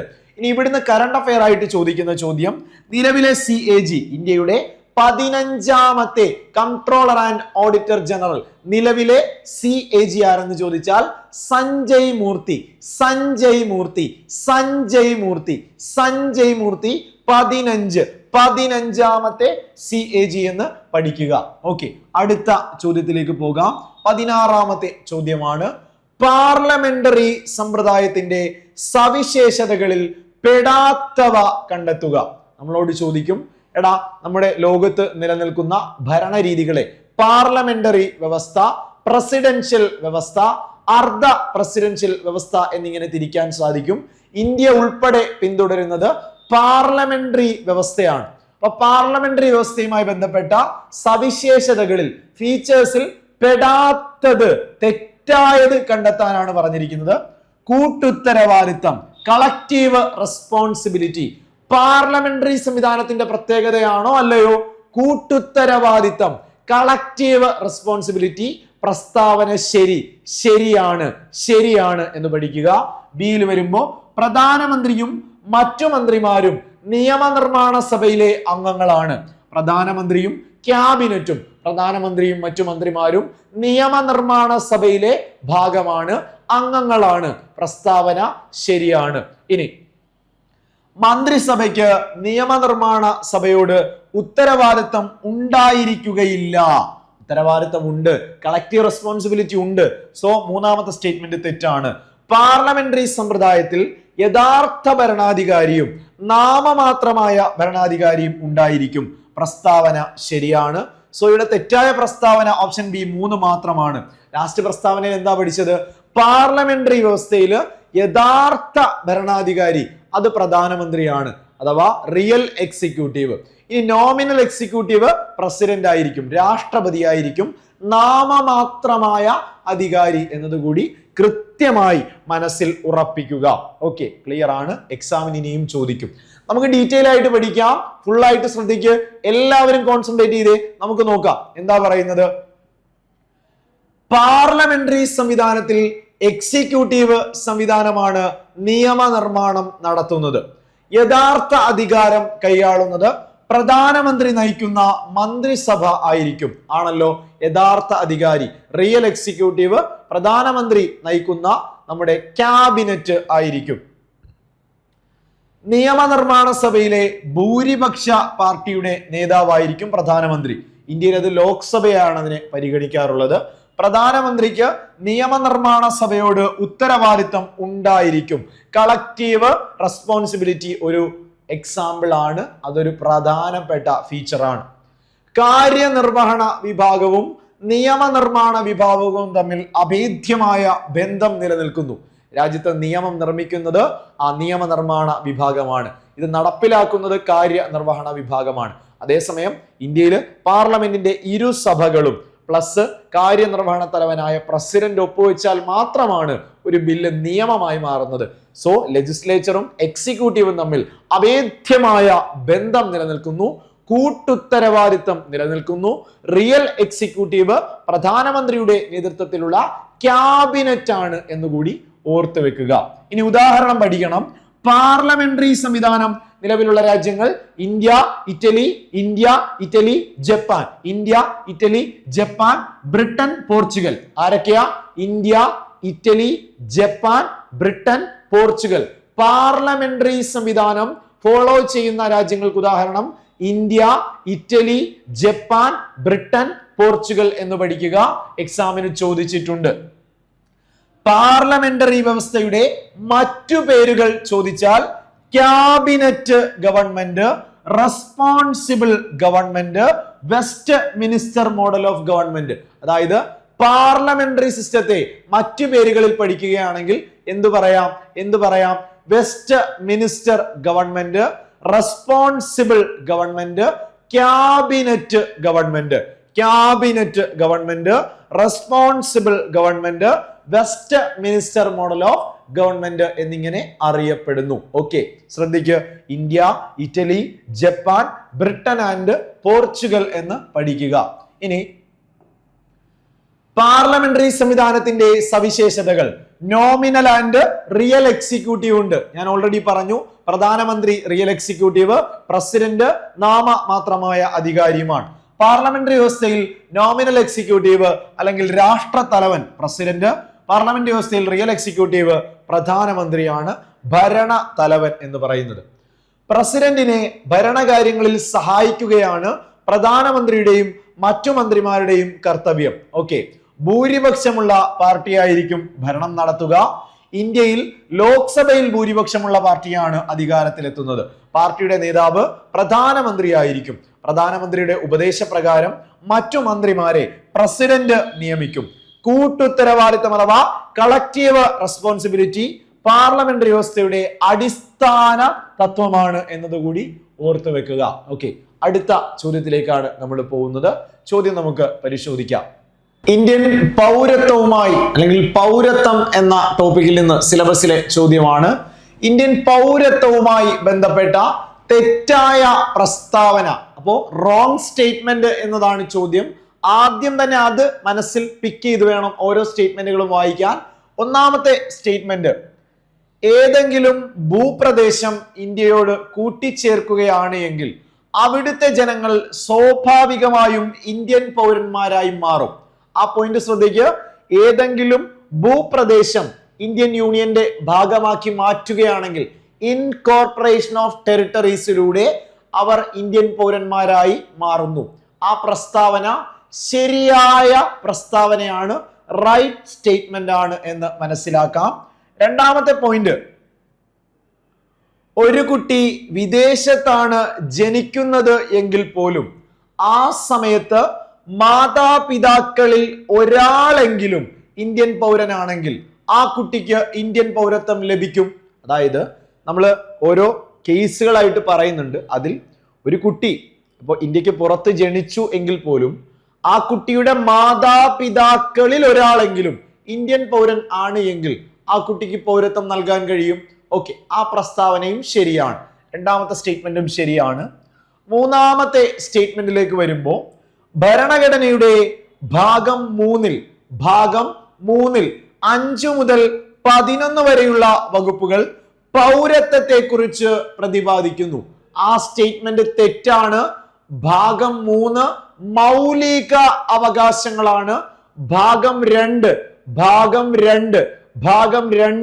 വകുപ്പുകൾ 5 മുതൽ 11 വരെയാണ് എന്ത്? സിറ്റിസൺഷിപ്പ് അഥവാ പൗരത്വം. ഭാഗം 2 5 മുതൽ 11 വരെയുള്ള വകുപ്പുകളിലാണ് പൗരത്വത്തെ പരാമർശിക്കുന്നത്. നാലാമത്തെ സ്റ്റേറ്റ്മെന്റ്, ഇന്ത്യയുടെ പാർലമെന്റിനാണ് പൗരത്വത്തെ കുറിച്ച് നിയമം ഉണ്ടാക്കാൻ അധികാരമുള്ളത്. പ്രസ്താവന ശരിയാണ്. പൗരത്വത്തെ സംബന്ധിച്ച് നിയമം നിർമ്മിക്കാൻ അധികാരമുള്ളത് ഇന്ത്യൻ പാർലമെന്റിനാണ്. പ്രസ്താവന ശരിയാണ്. അപ്പൊ നമ്മൾ പറയുന്നു ഇവിടെ തെറ്റായ സ്റ്റേറ്റ്മെന്റ് 3 മാത്രമാണ്. ഓപ്ഷൻ എ ആണ് ഉത്തരം. ഇനി ഇന്ത്യൻ ഭരണഘടനയിൽ പൗരത്വത്തെ കുറിച്ച് പ്രതിപാദിക്കുന്ന ഭാഗം 2 വകുപ്പുകൾ 5 മുതൽ 11 വരെയാണ്. ഇന്ത്യൻ ഭരണഘടനയിൽ വിഭാവനം ചെയ്യുന്നത് ഏക പൗരത്വമാണ്, സിംഗിൾ സിറ്റിസൺഷിപ്പ്. ഏക പൗരത്വമാണ്, ഇന്ത്യൻ പൗരൻ എന്നത് മാത്രമാണ്. സംസ്ഥാനങ്ങൾക്ക് പ്രത്യേകമായ പൗരത്വം ഇല്ല. ഈ ഏക പൗരത്വം എന്ന ആശയം ബ്രിട്ടനിൽ നിന്നും കടമെടുത്തു, ബ്രിട്ടീഷ് നിയമത്തിന്റെ ഭാഗമാണ്. ഇനി ആർട്ടിക്കിൾ 5 പറയുന്നത് ഭരണഘടന നിലവിൽ വന്ന സമയത്ത് ഇന്ത്യൻ പൗരന്മാർ ആരെല്ലാം എന്നാണ് പറയുന്നത്. ഭാഗം 2 5 മുതൽ 11 വരെ ഏക പൗരത്വം എന്ന ആശയം മുന്നോട്ട് വെക്കുന്നു. ഏക പൗരത്വം ബ്രിട്ടനിൽ നിന്നെടുത്ത ഐഡിയയാണ്. ഇനി വകുപ്പ് 5 എന്താണ് പറയുന്നത് എന്ന് ചോദിച്ചാൽ, ഇന്ത്യൻ ഭരണഘടന 1950 ജാനുവരി 26 നിലവിൽ വരുമ്പോൾ ആരൊക്കെയാണ് ഇന്ത്യൻ പൗരൻ എന്ന് പറയുന്നത് വകുപ്പ് 5 എന്നാൽ ആർട്ടിക്കിൾ 6 പറയുന്നത് പാകിസ്ഥാനിൽ നിന്നും ഇന്ത്യയിലേക്ക് കുടിയേറിയവർക്ക് പൗരത്വത്തിനുള്ള അവകാശമാണ്. ഓക്കെ, 6 പറയുന്നത് പാകിസ്ഥാനിൽ നിന്നും ഇന്ത്യയിലേക്ക് കുടിയേറിയവർക്കുള്ള ഇന്ത്യൻ പൗരത്വത്തിനുള്ള അവകാശമാണ്. 47 ശേഷം പാകിസ്ഥാനിലേക്ക് കുടിയേറിപ്പാർത്തതിനു ശേഷം ഇന്ത്യയിൽ തിരിച്ചെത്തി ഇന്ത്യൻ പൗരന്മാരായവർക്കുള്ള അവകാശങ്ങളാണ്. ഓക്കെ, 7 പറയുന്നത് 8 ചോദിക്കുകയാണെങ്കിൽ എക്സാമിന് പഠിക്കുക. ഇന്ത്യയിൽ ജനിക്കുകയും ഇന്ത്യക്ക് പുറത്ത് താമസിക്കുകയും ചെയ്യുന്നവരുടെ പൗരത്വത്തിനുള്ള അവകാശം 8 എന്ന വകുപ്പിൽ പറയുന്നു. അതായത് ഇന്ത്യയിൽ ജനിക്കുകയും ഇന്ത്യക്ക് വെളിയിൽ താമസിക്കുകയും ചെയ്യുന്ന ചില ആളുകളുടെ പൗരത്വത്തെ പറ്റിയാണ് വകുപ്പ് 8 പരാമർശിക്കുന്നത്. ഇനി ആർട്ടിക്കിൾ 9 പ്രകാരം വിദേശ പൗരത്വം മനഃപൂർവ്വം സ്വീകരിക്കുന്ന ആൾ, അതായത് ആർട്ടിക്കിൾ 9 പ്രകാരം വിദേശ പൗരത്വം മനഃപൂർവ്വം സ്വീകരിക്കുന്ന അയാൾക്ക് ഇന്ത്യൻ പൗരനായിരിക്കാൻ കഴിയില്ല. അപ്പൊ ആലോചിച്ച് നോക്കിയടാ, വകുപ്പ് 5 മുതൽ 11 വരെയാണ് പഠിക്കാനുള്ളത്. അതിൽ 5 പറയുന്നത് ഇന്ത്യൻ ഭരണഘടന നിലവിൽ വരുമ്പോൾ ആരാണ് ഇന്ത്യൻ പൗരൻ. 6 പറയുന്നു പാകിസ്ഥാനിൽ നിന്നും ഇന്ത്യയിലേക്ക് കുടിയേറിയവർക്കുള്ള പൗരത്വത്തിനുള്ള അവകാശം. 7 പറയുന്നത് 47 ശേഷം പാകിസ്ഥാനിലേക്ക് കുടിയേറി പാർത്തതിന് ശേഷം തിരികെ ഇന്ത്യയിലേക്ക് വന്നവരുടെ കാര്യമാണ്. 8 പറയുന്നു ഇന്ത്യയിൽ ജനിക്കുകയും ഇന്ത്യക്ക് പുറത്ത് താമസിക്കുകയും ചെയ്യുന്നവരുടെ പൗരത്വത്തിനുള്ള അവകാശം. ഇനി 9 പറയുന്നത് ഇന്ത്യൻ പൗരത്വം ഉപേക്ഷിച്ച ആളുകൾ അല്ലെങ്കിൽ മറ്റൊരു പൗരത്വം സ്വീകരിച്ച ആളുകളുടെ ഇന്ത്യൻ പൗരത്വം ഓട്ടോമാറ്റിക്കലി എന്ത് ചെയ്യുന്നു, നഷ്ടപ്പെടുന്നു എന്നതാണ്. 10 പൗരത്വത്തിനുള്ള അവകാശങ്ങളുടെ തുടർച്ച. പൗരത്വാവകാശങ്ങളുടെ തുടർച്ച 10 തുടർച്ച എന്ന് പഠിക്കുക. പൗരത്വത്തിനുള്ള അവകാശങ്ങളുടെ തുടർച്ചയെ പറ്റി പരാമർശിക്കുന്നത് 10 11 വന്നാൽ ആർട്ടിക്കിൾ 11 പ്രകാരം പൗരത്വത്തിനുള്ള അവകാശം പാർലമെന്റിന് നിയമം വഴി ക്രമപ്പെടുത്താവുന്നതാണ്. ആർട്ടിക്കിൾ 11 പ്രകാരം, അതായത് ഇന്ത്യയില് പൗരത്വത്തെ സംബന്ധിക്കുന്ന നിയമനിർമ്മാണത്തിനുള്ള അധികാരം പാർലമെന്റിനാണ്. 11 പാർലമെന്റ്. ഭാഗം 2 ആർട്ടിക്കിൾ 11 പറയുന്നു പൗരത്വത്തെ സംബന്ധിച്ച നിയമനിർമ്മാണാധികാരം പാർലമെന്റിനാണ്. 11. ഓക്കെ, ക്ലിയർ ആണ്. ഇനി ഇന്ത്യയിൽ പൗരത്വം അനുവദിക്കുന്നത് ഇന്ത്യൻ ഗവൺമെന്റ് ആണ്, അഥവാ കേന്ദ്ര സർക്കാരാണ്. കേന്ദ്ര ആഭ്യന്തര മന്ത്രാലയം അഥവാ കേന്ദ്ര ആഭ്യന്തര മന്ത്രാലയത്തിന് കീഴിലാണ് ഇത് വരുന്നത്. അതായത് ഇന്ത്യയിൽ പൗരത്വം അനുവദിക്കുന്നത് കേന്ദ്ര സർക്കാരാണ്. വകുപ്പ് മന്ത്രാലയം കേന്ദ്ര ആഭ്യന്തര മന്ത്രാലയമാണ്, ഹോം മിനിസ്ട്രി ആണ് എന്ന് പഠിക്കുക. നിലവിൽ കേന്ദ്ര ആഭ്യന്തര മന്ത്രി അമിത് ഷായാണ്. അദ്ദേഹത്തിന്റെ മണ്ഡലം ഗാന്ധി നഗറാണ് എന്ന് കൂടി അറിഞ്ഞു വെക്കുക. പൗരത്വം ഏറ്റെടുക്കുന്നതിനെ പറ്റിയോ നഷ്ടപ്പെടുന്നതിനെ പറ്റിയോ ഭരണഘടനയിൽ പ്രതിപാദിച്ചിരുന്നില്ല. അതായത് പൗരത്വം നേടിയെടുക്കാൻ കഴിയുന്ന വഴികൾ, നഷ്ടപ്പെടുന്ന വഴികൾ, അത് ഇന്ത്യൻ കോൺസ്റ്റിറ്റ്യൂഷനിൽ പറഞ്ഞിട്ടുണ്ടായിരുന്നില്ല. എന്നാൽ പിന്നീട് 1955 പൗരത്വ നിയമം, സിറ്റിസൺഷിപ്പ് ആക്ട് 55, 1955 പൗരത്വ നിയമപ്രകാരമാണ് ഈ കാര്യങ്ങൾ പ്രതിപാദിച്ചിട്ടുള്ളത്. പൗരത്വം നൽകുന്നത് കേന്ദ്ര സർക്കാരാണെങ്കിൽ പൗരത്വം റദ്ദു ചെയ്യുന്നതും ഇന്ത്യ ഗവൺമെന്റ് തന്നെയാണ്, കേന്ദ്ര സർക്കാർ തന്നെയാണ്. ഇത് കഴിഞ്ഞ ദിവസം നടന്ന പരീക്ഷയിലും ചോദിച്ചു. ഇന്ത്യയിൽ പൗരത്വ നിയമം അനുസരിച്ച്, പൗരത്വ നിയമം 1955 അനുസരിച്ച് 5 രീതിയിൽ പൗരത്വം നേടിയെടുക്കാൻ കഴിയും. അതായത് ജന്മസിദ്ധമായ പൗരത്വം ബൈ ബർത്ത്, പിന്തുടർച്ചയിലൂടെയുള്ള പൗരത്വം ബൈ ഡിസെന്റ്, രജിസ്ട്രേഷൻ മുഖാന്തിരം ബൈ രജിസ്ട്രേഷൻ, ചിരകാലവാസം മുഖേന ബൈ നാച്ചുറലൈസേഷൻ, അവസാനമായി പ്രാദേശിക സംയോജനം മൂലം ഇൻകോർപ്പറേഷൻ ഓഫ് ടെറിട്ടറീസ് എന്ന് പഠിക്കുക. അതായത് by birth, by descent, by registration, by naturalisation, by incorporation of territories. ജന്മസിദ്ധമായ പൗരത്വം, പിന്തുടർച്ച വഴിയുള്ള പൗരത്വം, രജിസ്ട്രേഷൻ മുഖാന്തിരം, ചിരകാലാധിവാസം മുഖേന മറ്റ് പ്രദേശങ്ങളുടെ സംയോജനം മൂലം. അപ്പോൾ ഓരോന്നായിട്ട് 5 പോയിന്റും കൃത്യമായിട്ട് അറിഞ്ഞു വെക്കുക. ഓക്കെ, ഇനി ചേരുംപടി ചേർക്കുക എന്ന മറ്റൊരു ചോദ്യത്തിലേക്കാണ് പോകുന്നത്. എക്സാമിന് റീസെന്റ് ചോദിച്ചുകൊണ്ടേയിരിക്കുന്നു ഈ ചോദ്യം. കൃത്യമായി പഠിക്കുക. ഓരോ വകുപ്പുകളും ഭരണഘടനയിലെ പ്രധാനപ്പെട്ട വകുപ്പുകൾ, ഏതാണ്ട് മൗലിക അവകാശവുമായി ബന്ധപ്പെട്ട് വരുന്ന വകുപ്പുകളും അതിലെന്താണ് പറയുന്നത് എന്നും മാച്ച് ചെയ്യാനാണ് ചോദ്യം. ആദ്യം തന്നെ ആർട്ടിക്കിൾ 27 നമുക്കറിയാം. ഭാഗം 3 മൗലിക അവകാശങ്ങളിൽ 25 മുതൽ 28 വരെ ഫ്രീഡം ഓഫ് റിലിജിയൻ അഥവാ മതസ്വാതന്ത്ര്യത്തിനുള്ള അവകാശത്തിൽ 27 ഒഴിവാക്കി എന്നാണ് നമ്മൾ പഠിച്ചത്. അതായത് എന്താ പറയുക, മതസ്ഥാപനങ്ങൾ വിനിയോഗിക്കുന്ന പണത്തെ നികുതിയിൽ നിന്നും ഒഴിവാക്കിയിരിക്കുന്നു. 1C. ഇനി ഭരണഘടനയുടെ 18ാം വകുപ്പ് 14 മുതൽ 18 വരെ റൈറ്റ് ടു ഈക്വാലിറ്റി, സമത്വത്തിനുള്ള അവകാശമാണ്. 18 തലക്കെട്ട് അബോളിഷൻ ഓഫ് ടൈറ്റിൽസ്, സ്ഥാനപ്പേരുകൾ നിർത്തലാക്കൽ എന്നാണ് നമ്മൾ പഠിച്ചത്. 18 ഇപ്പൊ എന്താ ഇവിടെ കണക്ട് ചെയ്യേണ്ടത്? 2D ആണ്. സ്ഥാനമാനങ്ങൾ നിരോധിക്കുന്ന വകുപ്പ് 2D ആണ്. മൂന്നാമത് എന്താ പറയേണ്ടത്? ഭരണഘടനയുടെ 13ാമത്തെ വകുപ്പ് ജുഡീഷ്യൽ റിവ്യൂ അഥവാ നീതിന്യായ പുനരവലോകന അധികാരം 3A ചേർക്കുക. അവസാനത്തെ വകുപ്പ് 226 എക്സാമിന് സ്ഥിരമായി ചോദിക്കുന്നു. ഹൈക്കോടതിക്ക് റിട്ട് പുറപ്പെടുവിക്കാൻ കഴിയുന്ന വകുപ്പ്, റിട്ട് പുറപ്പെടുവിക്കാനുള്ള ഹൈക്കോടതിയുടെ അധികാരം 226 എന്ന് പഠിക്കുക. അപ്പൊ 4B ആണ് വരിക. ഓക്കെ, അപ്പൊ 1C, 2D, 3A, 4B. Option D ആണ് കൃത്യമായി വരിക. കൃത്യമായി പഠിച്ചുകൊള്ളുക. മുന്നോട്ട് പോകുന്നു. അവ കൃത്യമായിട്ട് ഓടിച്ച് പറഞ്ഞു പോകുന്നു. ഭാഗം 3 മൗലിക അവകാശങ്ങൾ 6 മൗലിക അവകാശങ്ങൾ 12 മുതൽ 35 വരെ.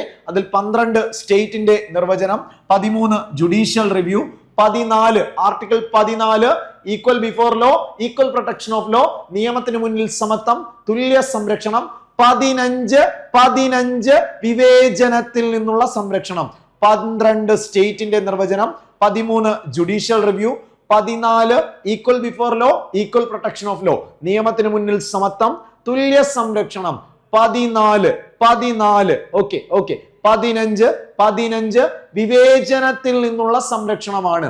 15 ആണ് പറഞ്ഞത്. 16 അവസര സമത്വം, 16 അവസര സമത്വം, ആർട്ടിക്കിൾ 16 അവസര സമത്വം എന്ന് പഠിക്കുക. 17 എന്താ? 16 അവസര സമത്വം, 17 അൺടച്ചബിലിറ്റി ആണല്ലേ, ഐത്ത നിർമാർജനം, 17 ഐത്ത നിർമാർജനം, 18 തലക്കെട്ട് എന്ന് പഠിച്ചു, 18 തലക്കെട്ട് എന്ന് പഠിച്ചു, തലക്കെട്ടുകളുടെ നിരോധനം. 19 മുതൽ 22 വരെ റൈറ്റ് ടു ഫ്രീഡം ആണ്. 19 6 മൗലിക സ്വാതന്ത്ര്യങ്ങൾ, 19 6 മൗലിക സ്വാതന്ത്ര്യങ്ങൾ പരാമർശിക്കുന്നു. 20 കുറ്റങ്ങൾ സ്ഥാപിക്കുന്നത് സംബന്ധിച്ചുള്ള സംരക്ഷണമാണ്. 20 ആർട്ടിക്കിൾ 20 കുറ്റങ്ങൾ സ്ഥാപിക്കുന്നത് സംബന്ധിച്ചുള്ള സംരക്ഷണം. 21 right to life and personal liberty, article 21 ജീവിക്കുവാനും വ്യക്തി സ്വാതന്ത്ര്യത്തിനുമുള്ള അവകാശം, ആർട്ടിക്കിൾ 21 പറയുന്നു. 22 അന്യായമായ തടങ്കലിൽ നിന്നും അറസ്റ്റിൽ നിന്നുമുള്ള സംരക്ഷണമാണ്. 23 24 ഫ്രീഡം അല്ലെങ്കിൽ പ്രൊട്ടക്ഷൻ ഫ്രോം എക്സ്പ്ലോയിറ്റേഷൻ. 23 മനുഷ്യക്കടത്ത്, നിർബന്ധിത ജോലി തുടങ്ങിയ കാര്യങ്ങൾ. 24 ബാലവേല നിരോധനം. 25 മുതൽ 28 വരെ മതസ്വാതന്ത്ര്യമാണ്. 29 30 സാംസ്കാരികവും വിദ്യാഭ്യാസപരവുമായ അവകാശങ്ങൾ. 32 ഭരണഘടനാപരമായ പരിഹാരങ്ങൾക്കുള്ള അവകാശങ്ങൾ. ഇന്ത്യൻ ഭരണഘടനയുടെ ഹൃദയവും ആത്മാവുമെന്ന് ഡോക്ടർ BR അംബേദ്കർ വിശേഷിപ്പിച്ച വകുപ്പാണ് ആർട്ടിക്കിൾ 32 എന്നുകൂടി ഓർത്തു വെക്കുക. ഓക്കെ, അടുത്ത ചോദ്യത്തിലേക്ക് വരുന്നു. 18ാമത്തെ ചോദ്യമാണ്. സ്ഥിരമായി റിപ്പീറ്റ് ചെയ്യുന്ന ഒരു ചോദ്യം കൂടിയാണ്. വോട്ടിംഗ് ഏജുമായി ബന്ധപ്പെട്ട് നമുക്കറിയാം, നിലവിലിപ്പോ തദ്ദേശ തിരഞ്ഞെടുപ്പ് അനൗൺസ് ചെയ്തു കഴിഞ്ഞു. തൊട്ടടുത്തായി തന്നെ സംസ്ഥാന നിയമസഭാ തിരഞ്ഞെടുപ്പ് ആഗതമാവാൻ പോകുന്നു. സോ ഇന്ത്യയിൽ സാർവത്രിക പ്രായപൂർത്തി വോട്ടവകാശം നിലവിലുണ്ട്. ഇന്ത്യൻ കോൺസ്റ്റിറ്റ്യൂഷൻ 1950 ജാനുവരി 26 നിലവിൽ വന്നത് മുതൽ ആർട്ടിക്കിൾ 326 പ്രകാരം 326 പ്രകാരം യൂണിവേഴ്സൽ അഡൾട്ട് ഫ്രാഞ്ചൈസ് അഥവാ സാർവത്രിക പ്രായപൂർത്തി വോട്ടവകാശമുണ്ട്. അപ്പോ നിലവിൽ 18 വയസ്സാണുള്ളത്. എന്നാൽ 21 വയസ്സിൽ നിന്നും 18 വയസ്സായി വോട്ടിംഗ് പ്രായം, ഏറ്റവും കുറഞ്ഞ പ്രായം കുറച്ചത് ഏത് ഭേദഗതി പ്രകാരമാണെന്ന് സ്ഥിരം ചോദ്യമാണ്. ഓപ്ഷൻ എ ആണ് ശരിയായ ഉത്തരം. 61 ആണ്. 61ാം ഭേദഗതി 989. എല്ലാവർക്കും കിട്ടുന്ന ഒരു മാർക്കാണ്, തെറ്റിക്കരുത്. സ്ഥിരമായി ചോദിക്കുന്നു. 18 ആക്കി വോട്ടിംഗ് പ്രായം കുറച്ചത് 61ാം ഭേദഗതി 989 പ്രകാരമാണ്. ഓക്കെ, വോട്ട് ചെയ്ത് പ്രതിനിധികളെ തിരഞ്ഞെടുക്കുന്നതിനുള്ള അവകാശമാണ് വോട്ടവകാശം. പ്രതിനിധികളെ തിരഞ്ഞെടുക്കുന്നവർ സമ്മതിദായകർ അഥവാ ഇലക്ടേഴ്സ് എന്ന പേരിലാണ് അറിയപ്പെടുന്നത്. ഇപ്പോൾ SIRമായി ബന്ധപ്പെട്ട് ഞാനും നിങ്ങളും വോട്ടേഴ്സ് ലിസ്റ്റിലുണ്ടോ, സമ്മതിദാന അവകാശമുണ്ടോ എന്ന് നമ്മൾ പരിശോധിച്ചില്ലേ, സ്പെഷ്യൽ ഇന്റൻസീവ് റിവിഷൻ പ്രകാരം. ഓക്കെ, സാർവത്രിക പ്രായപൂർത്തി വോട്ടവകാശം എന്നാൽ അതായത് ഒരു കാലഘട്ടത്തിൽ എല്ലാവർക്കും വോട്ട് ചെയ്യാനുള്ള അവകാശം രാജ്യത്ത് ഉണ്ടായിരുന്നില്ല, ഏതാണ്ട് 50-ന് മുമ്പ് വരെ. പക്ഷേ ജാതി, മത, വർഗ, ലിംഗ, ഭാഷ, ദേശ വ്യത്യാസങ്ങളില്ലാതെ ഒരു നിശ്ചിത പ്രായപരിധി കഴിഞ്ഞ എല്ലാ മനുഷ്യർക്കും വോട്ടവകാശം നൽകുന്നതിനെ യൂണിവേഴ്സൽ അഡൾട്ട് ഫ്രാഞ്ചൈസ് അഥവാ സാർവത്രിക പ്രായപൂർത്തി വോട്ടവകാശം എന്നാണ് വിളിക്കുക. ഇന്ത്യയില് 18 വയസ്സായ എല്ലാവർക്കും വോട്ടവകാശത്തിന് അർഹതയുണ്ട് എന്ന് നമ്മൾ പഠിച്ചു. 1950 ജാനുവരി 26 ഇന്ത്യൻ ഭരണഘടന നിലവിൽ വന്നത് മുതൽ ഇന്ത്യയിൽ സാർവത്രിക പ്രായപൂർത്തി വോട്ടവകാശമുണ്ട്. ആർട്ടിക്കിൾ 326 326 ആണ്. 989 വരെ വോട്ടവകാശത്തിനുള്ള പ്രായം 21 വയസ്സ് ആയിരുന്നു. 989 വരെ 21 വയസ്സ് ആയിരുന്നു. എന്നാൽ പിന്നീട് 61ാം ഭേദഗതി അവതരിപ്പിച്ചത് 88-ലാണ്. 89 61ാം ഭേദഗതിയിലൂടെ 21-ൽ നിന്നും 18 വയസ്സായി അത് ചേഞ്ച് ചെയ്യുകയാണ് ചെയ്തത്. കൃത്യമായി പഠിച്ചോളുക. ഇനി ടെക്സ്റ്റ് ബുക്കിലുള്ള ഒരു ഭാഗമാണ്, എങ്ങനെയാണ് ഒരാൾക്ക് സമ്മതിദായക രജിസ്റ്ററിൽ ഉൾപ്പെടാൻ കഴിയുക. നിർദ്ദിഷ്ട ഫോറം 6 എന്ന ഫോറത്തിൽ അപേക്ഷ നൽകണം. ജനുവരി 1-ന് 18 വയസ്സ് പൂർത്തിയായിരിക്കണം. സമ്മതിദാന പ്രദേശത്ത് 6 മാസ കാലയളവിൽ താമസക്കാരനായിരിക്കണം. ഓക്കെ, ശ്രദ്ധിച്ചേ. അപ്പോ ഫോറം 6-ൽ അപേക്ഷ നൽകണം. ജനുവരി 1 പ്രകാരം 18 അല്ലെങ്കിൽ 18 വയസ്സ് കംപ്ലീറ്റ് ആയിരിക്കണം. മാത്രവുമല്ല സമ്മതിദാന പ്രദേശത്ത് 6 മാസം എന്ത് ചെയ്തിരിക്കണം, സ്ഥിര താമസക്കാരനാണെങ്കിൽ നമുക്ക് എന്ത് ചെയ്യാം, വോട്ടേഴ്സ് ലിസ്റ്റിൽ നമ്മുടെ പേര് ചേർക്കാം. നിലവിലിപ്പോ സ്പെഷ്യൽ ഇന്റൻസീവ് റിവിഷൻ ഉൾപ്പെടെ SIR എന്ന നടപടികൾ നടക്കുമ്പോൾ ഈ വിഷയങ്ങൾ അറിഞ്ഞു വെക്കുക എന്നത് വളരെ കറണ്ട് ആയിട്ടുള്ള ഒരു ഈവന്റ് ആയി കൂടി നമ്മൾ പഠിക്കേണ്ടി വരും. ഓക്കെ, അടുത്ത ചോദ്യത്തിലേക്ക് വരുമ്പോൾ മാർഗനിർദ്ദേശങ്ങളുമായി ബന്ധപ്പെട്ട ശരിയായ പ്രസ്താവന കണ്ടെത്തുക. ഇന്ത്യൻ ഭരണഘടനയിലെ directive principles of state policy എന്ന ഭാഗത്തിൽ നിന്നുള്ള ചോദ്യമാണ്. നമുക്ക് നോക്കാം. ശരിയായ പ്രസ്താവനയാണ് ചോദിച്ചിരിക്കുന്നത്. ഒന്നാമത്തെ സ്റ്റേറ്റ്മെന്റ് ഇന്ത്യൻ ഭരണഘടനയിലെ അനുച്ഛേദം 36 മുതൽ 51 വരെ പ്രതിപാദിക്കുന്നു. ശ്രദ്ധിച്ചേ, ഭാഗം 4 ആർട്ടിക്കിൾ 36 മുതൽ 51 വരെയാണ് ഡയറക്റ്റീവ് പ്രിൻസിപ്പിൾസ്. പ്രസ്താവന ശരിയാണ്. രണ്ടാമത്തെ സ്റ്റേറ്റ്മെന്റിലേക്ക് വാ. ക്ഷേമ രാഷ്ട്ര സങ്കല്പം ഉയർത്തിപ്പിടിക്കുന്നു. എടാ, മാർഗനിർദ്ദേശങ്ങൾ കൊണ്ട് ഉദ്ദേശിക്കുന്നത് തന്നെ രാജ്യത്തെ ഒരു ക്ഷേമ രാഷ്ട്രമാക്കി മാറ്റുക, ഒരു വെൽഫെയർ സ്റ്റേറ്റ് ആക്കി മാറ്റുക എന്നതാണ്. രണ്ടാമത്തെ സ്റ്റേറ്റ്മെന്റും ശരിയാണ്. ഓക്കെ, മൂന്നാമത്തേത് മാർഗനിർദ്ദേശകരത്വങ്ങൾ ന്യായവാദാർഹമാണ് എന്ന് പറഞ്ഞാൽ പ്രസ്താവന തെറ്റ്. അതായത് ഭാഗം 4-ൽ പറയുന്ന 36 മുതൽ 51 വരെയുള്ള അയർലൻഡിൽ നിന്നും ഇന്ത്യ കടമെടുത്ത മാർഗനിർദ്ദേശങ്ങൾ എന്ന ആശയം കോടതി മുഖേന നടപ്പിലാക്കുവാൻ കഴിയില്ല, അവ കോടതിയിലൂടെ നേടിയെടുക്കാനാവില്ല, ജസ്റ്റീഷ്യബിൾ അല്ല, ന്യായവാദാർഹമല്ല. മാർഗനിർദ്ദേശങ്ങൾ ന്യായവാദാർഹമല്ല, അല്ല അല്ല, ഒരു മാർക്ക് സ്ഥിരമായി ചോദിക്കുന്നു. ഇനി സി തെറ്റാണ്. മാർഗനിർദ്ദേശങ്ങൾ ഭരണഘടനയിൽ ഉൾപ്പെടുത്തണമെന്ന് നിർദ്ദേശിച്ച കമ്മിറ്റി സർദാർ സ്വരൺ സിംഗ് കമ്മിറ്റി എന്ന് പറഞ്ഞാൽ പ്രസ്താവന തെറ്റാണ്. കാരണം കൃത്യമായി പഠിക്കുക. അതായത് തേജ് ബഹദൂർ സപ്രു കമ്മിറ്റി, തേജ് ബഹദൂർ സപ്രു കമ്മിറ്റിയുടെ നിർദ്ദേശപ്രകാരമാണ് മാർഗനിർദ്ദേശങ്ങൾ ഇന്ത്യൻ ഭരണഘടനയിൽ കൂട്ടിച്ചേർത്തത്. സോ ശരിയായ പ്രസ്താവനകൾ എ ആൻഡ് ബി മാത്രമാണ്. സി ആൻഡ് ഡി എന്നീ ഓപ്ഷനുകൾ തെറ്റാണ് എന്നുകൂടി പഠിക്കുക. വിശദമായി പഠിക്കുമ്പോൾ ഭാഗം 4-ൽ പരാമർശിക്കുന്ന ഇന്ത്യയുടെ ഭരണഘടനാ ശില്പികൾ, ഇനി വരാൻ പോകുന്ന ഭരണകർത്താക്കളും ഇനി വരാൻ പോകുന്ന ഗവൺമെന്റുകളും രാജ്യം ഭരിക്കുമ്പോൾ പിന്തുടരേണ്ട ചില നിർദ്ദേശങ്ങളെ നിയമങ്ങൾ നിർമ്മിക്കുമ്പോഴും നയങ്ങൾ രൂപീകരിക്കുമ്പോഴും ഫോളോ ചെയ്യേണ്ട, റഫർ ചെയ്യേണ്ട ചില നിർദ്ദേശങ്ങളെയാണ് ഭാഗം 4-ൽ ഉൾപ്പെടുത്തിയത്. രാജ്യത്ത് സാമ്പത്തികവും സാമൂഹികവുമായ ജനാധിപത്യവും സാമൂഹിക സാമ്പത്തിക നീതിയും ഉറപ്പുവരുത്തുവാൻ ഇത് സഹായിക്കുന്നു. ഇന്ത്യ ഒരു ക്ഷേമ രാഷ്ട്രമാക്കി മാറ്റുന്നതിനായി ഭരണഘടന അനുശാസിക്കുന്ന അടിസ്ഥാന തത്വങ്ങളാണിവ. ക്ഷേമ രാഷ്ട്രം എന്ന പോയിന്റ് നോട്ട് ചെയ്തോളുക. ഇനി ശ്രദ്ധിച്ചേ, അതായത് ഭരണഘടനാ നിർമ്മാതാക്കളുടെ കാഴ്ചപ്പാടിൽ വരാൻ പോകുന്ന ഗവൺമെന്റുകൾ സ്വീകരിക്കേണ്ട നയങ്ങളും പദ്ധതികളും രൂപീകരിക്കുമ്പോൾ അവയെ ഒരു നിർദ്ദേശമായി കണക്കാക്കണം എന്ന് പറഞ്ഞു. മാർഗനിർദ്ദേശം എന്ന ആശയം ഇന്ത്യ കടമെടുത്തത് അയർലൻഡിൽ നിന്നാണ്. ഐറിഷ് കോൺസ്റ്റിറ്റ്യൂഷനിൽ നിന്നാണെന്ന് പ്രീവിയസ് സ്ഥിരം ചോദ്യമാണ്. എന്നാൽ ലോകത്തിനു മുമ്പിൽ മാർഗനിർദ്ദേശങ്ങൾ, ഡയറക്റ്റീവ് പ്രിൻസിപ്പിൾസ് എന്ന ആശയം സംഭാവന ചെയ്ത രാജ്യം സ്പെയിനാണ്. ഭാഗം 4 36 മുതൽ 51 വരെ DPSP മാർഗനിർദ്ദേശങ്ങൾ അയർലൻഡിൽ നിന്ന് കടമെടുത്ത ആശയം. ലോകത്തിന് മുമ്പിൽ ഈ ആശയം സമ്മാനിച്ചത് സ്പെയിനാണ് എന്ന് പഠിക്കുക. ഓക്കെ, ഇന്ത്യൻ ഭരണഘടനയിൽ ഇത് നിർദ്ദേശിച്ച കമ്മിറ്റി തേജ് ബഹദൂർ സപ്രു കമ്മിറ്റിയാണ്. തേജ് ബഹദൂർ സപ്രു കമ്മിറ്റിയാണ് ഈ ആശയം മുന്നോട്ട് വെച്ചത്. മാർഗനിർദ്ദേശങ്ങൾ ഭരണഘടനയുടെ ന്യായവാദത്തിന് അർഹമല്ല, നോൺ ജസ്റ്റീഷ്യബിൾ ആണ്, ന്യായവാദത്തിന് അർഹമല്ല എന്ന് പഠിക്കുക. സ്ഥിരം ചോദ്യമാണത്. നിർദ്ദേശങ്ങൾ നടപ്പിലാക്കാനായി ഒരു പൗരന് കോടതിയെ സമീപിക്കാൻ കഴിയില്ല.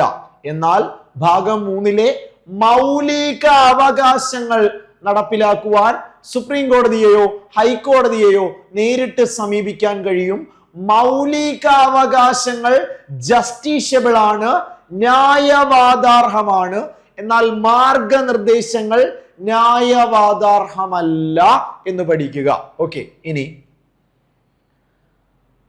നയങ്ങൾ രൂപീകരിക്കുമ്പോഴും നിയമങ്ങൾ നിർമ്മിക്കുമ്പോഴും സ്റ്റേറ്റ് കൈക്കൊള്ളേണ്ട ആദർശങ്ങളെയാണ് മാർഗനിർദ്ദേശങ്ങൾ എന്ന പ്രയോഗം കൊണ്ട് സൂചിപ്പിക്കുന്നത്. ഓക്കെ, ക്ലിയർ ആണ്, വ്യക്തമാണ്. ഇനി 1935-ലെ ഗവൺമെന്റ് ഓഫ് ഇന്ത്യ ആക്ട്, നമുക്കറിയാം ഇന്ത്യൻ ഭരണഘടനയുടെ ബ്ലൂ പ്രിന്റ് എന്നറിയപ്പെടുന്ന ഇന്ത്യൻ ഭരണഘടന ഏറ്റവും കൂടുതൽ കടപ്പെട്ടിട്ടുള്ള നിയമമായ, ബ്രിട്ടീഷ് പാർലമെന്റ് ഇന്ത്യക്ക് വേണ്ടി നിർമ്മിച്ച ഏറ്റവും വലിയ നിയമമായ 1935-ലെ ഗവൺമെന്റ് ഓഫ് ഇന്ത്യ ആക്ടിൽ ഇൻസ്ട്രുമെന്റ്സ് ഓഫ് ഇൻസ്ട്രക്ഷൻ എന്നൊരു ഭാഗമുണ്ട്. ഡോക്ടർ BR അംബേദ്കർ പറയുന്നു, ഇൻസ്ട്രുമെന്റ്സ് ഓഫ് ഇൻസ്ട്രക്ഷനും മാർഗനിർദ്ദേശങ്ങളും തമ്മിൽ കാര്യമായ വ്യത്യാസങ്ങളില്ല. അല്ലെങ്കിൽ ഇൻസ്ട്രുമെന്റ്സ് ഓഫ് ഇൻസ്ട്രക്ഷൻ എന്ന 35-ലെ ഗവൺമെന്റ് ഓഫ് ഇന്ത്യ ആക്ടിലെ ഭാഗവും മാർഗനിർദ്ദേശങ്ങളും തമ്മിൽ സാമ്യമുണ്ട്. പ്രീവിയസ് ചോദ്യമാണ്. ഓക്കെ, ഇനി ബ്രിട്ടീഷ് ഇന്ത്യയിലെ കോളനികളിലെ ഗവർണർമാർക്ക് ബ്രിട്ടീഷ് ഗവർണർ ജനറൽ പുറപ്പെടുവിച്ചതാണ് ഇൻസ്ട്രുമെന്റ്സ് ഓഫ് ഇൻസ്ട്രക്ഷൻ എന്ന നിർദ്ദേശം. നിർദ്ദേശകരത്വങ്ങളും ഇൻസ്ട്രുമെന്റ്സ് ഓഫ് ഇൻസ്ട്രക്ഷനും തമ്മിൽ പ്രകടമായ വ്യത്യാസമില്ല എന്ന് ഡോക്ടർ BR അംബേദ്കർ അവകാശപ്പെട്ടു. ഒരാധുനിക ജനാധിപത്യ രാഷ്ട്രത്തിന് ആവശ്യമായ സാമ്പത്തിക, സാമൂഹിക, രാഷ്ട്രീയ പ്രവർത്തനക്രമം അഥവാ socio economic and political justice ഉറപ്പുവരുത്താൻ മാർഗനിർദ്ദേശങ്ങൾ ലക്ഷ്യം വെക്കുന്നു. ഇനി അതില് പ്രധാനമായും ഉള്ള ആർട്ടിക്കിൾസ് പഠിച്ചു വെക്കുക. ഭാഗം 4 36 മുതൽ 51 വരെയുള്ളതിൽ 36 പറയുന്നത് സ്റ്റേറ്റിന്റെ നിർവചനമാണ്, രാഷ്ട്രത്തിന്റെ നിർവചനമാണ്. 37 പറയുന്നു മാർഗനിർദ്ദേശങ്ങൾ ന്യായവാദാർഹമല്ല, ജസ്റ്റീഷ്യബിൾ അല്ല എന്ന് പഠിക്കുക. ഓക്കെ. ആർട്ടിക്കിൾ 37 പറയുന്നത് നിർദ്ദേശങ്ങൾ ന്യായവാദത്തിനർഹമല്ല. Application of the principles contained in this part, നിർദ്ദേശങ്ങൾ നടപ്പിലാക്കുവാനായി കോടതികളെ സമീപിക്കാൻ കഴിയില്ല. രാഷ്ട്രം നിയമനിർമ്മാണം നടത്തുമ്പോൾ നിർദ്ദേശങ്ങളെ പരിഗണിക്കാവുന്നതാണ്. 37 പറയുന്നു ജസ്റ്റീഷ്യബിൾ അല്ല, ന്യായവാദാർഹമല്ല. 37ാമത്തെ വകുപ്പിൽ പറയുന്നു. 44 യൂണിഫോം സിവിൽ കോഡ് അഥവാ ഏകീകൃത സിവിൽ നിയമ സംഹിത, ഏകീകൃത സിവിൽ കോഡ് 44 എന്ന ആർട്ടിക്കിളിൽ പറയുന്നു ഏകീകൃത സിവിൽ നിയമം അനുശാസിക്കുന്നു ഇന്ത്യയിലെ എല്ലാ പൗരന്മാർക്കും ബാധകമാകുന്ന സിവിൽ നിയമങ്ങളെയാണ് ഏകീകൃത സിവിൽ കോഡിലൂടെ ഉദ്ദേശിക്കുന്നത്. ആർട്ടിക്കിൾ 44 പരാമർശിക്കുന്നു. എക്സാമ്പിൾ, രാജ്യത്തെ വിവാഹം, വിവാഹമോചനം, സ്വത്ത് പിന്തുടർച്ച തുടങ്ങിയവ സംബന്ധിച്ചുള്ള നിയമങ്ങൾ നിലവിൽ വ്യത്യസ്തമാണ്. സിവിൽ നിയമങ്ങൾ ഇവയെ കൂടി ഏകീകരിക്കാൻ ഉദ്ദേശിക്കുന്നു. ഈ ഭാഗത്ത് നിന്നും ഈ അടുത്ത് ഏറ്റവും കൂടുതൽ ചോദിച്ച ചോദ്യം ഏതാണ്? അതായത് സ്വതന്ത്ര ഇന്ത്യയിൽ ഒരു ഏകീകൃത സിവിൽ നിയമം പാസാക്കിയ ആദ്യ സംസ്ഥാനം, സ്വതന്ത്ര ഇന്ത്യയിൽ യൂണിഫോം സിവിൽ കോഡ് പാസാക്കിയ ആദ്യ ഇന്ത്യൻ സംസ്ഥാനം ഉത്തരാഖണ്ഡ്. ഉത്തരാഖണ്ഡ് എന്ന് പഠിക്കുക. സിവിൽ നിയമം ആദ്യം മുതലേ നിലവിലുള്ളത്, പോർച്ചുഗീസ് കാലം മുതലേ 44 പ്രകാരം UCC നിലവിലുള്ള സംസ്ഥാനം ഗോവയാണ്. അത് പോർച്ചുഗീസ് കാലഘട്ടം മുതലേ. എന്നാൽ സ്വതന്ത്ര ഇന്ത്യയിൽ ആദ്യമായി UCC നിയമം നടപ്പിലാക്കിയത് അത് ഉത്തരാഖണ്ഡാണെന്ന് പഠിക്കുക. ഓക്കെ. ഇനി 45 എന്ന ആർട്ടിക്കിൾ നിങ്ങൾ ഇങ്ങനെ പഠിക്കുക. 4-5 കഴിഞ്ഞാൽ 6 വയസ്സ് വരെയുള്ള 6 വയസ്സിൽ താഴെയുള്ള കുട്ടികളുടെ വിദ്യാഭ്യാസവും സംരക്ഷണവും ഉറപ്പുവരുത്തുന്ന ആർട്ടിക്കിളാണ് മാർഗനിർദ്ദേശങ്ങളിലെ 45. 4-5 കഴിഞ്ഞാൽ 6 വരെയുള്ള 6ൽ താഴെയുള്ള കുട്ടികൾക്ക് സംരക്ഷണവും വിദ്യാഭ്യാസവും നൽകണമെന്ന് അനുശാസിക്കുന്ന ഭരണഘടനാ വകുപ്പ് 4-5 എന്ന് പഠിക്കുക. ഇനി 46 SC/ST എന്ന് തന്നെ പഠിക്കുക. 46 SC/ST എന്ന് പഠിക്കുക. 46 പറയുന്നത് പട്ടികജാതി പട്ടികവർഗ വിഭാഗങ്ങളുടെയും മറ്റു ദുർബല വിഭാഗങ്ങളുടെയും വിദ്യാഭ്യാസപരവും സാമ്പത്തികവുമായ താല്പര്യങ്ങൾ അഭിവൃദ്ധിപ്പെടുത്തുക. 44 യൂണിഫോം സിവിൽ കോഡ്. 45 6 വയസ്സ് വരെയുള്ള കുട്ടികളുടെ വിദ്യാഭ്യാസവും സംരക്ഷണവും. 46 SC/ST മറ്റു പിന്നാക്ക വിഭാഗങ്ങളുടെ വിദ്യാഭ്യാസപരവും സാമ്പത്തികവുമായ അവരുടെ അഭിവൃദ്ധിയെ ലക്ഷ്യം വെക്കുന്നു. അവരെ ഉപരിവർഗത്തിന്റെ ചൂഷണത്തിന് വിധേയമാകാതെ സംരക്ഷിക്കുന്നു. 46. ഇനി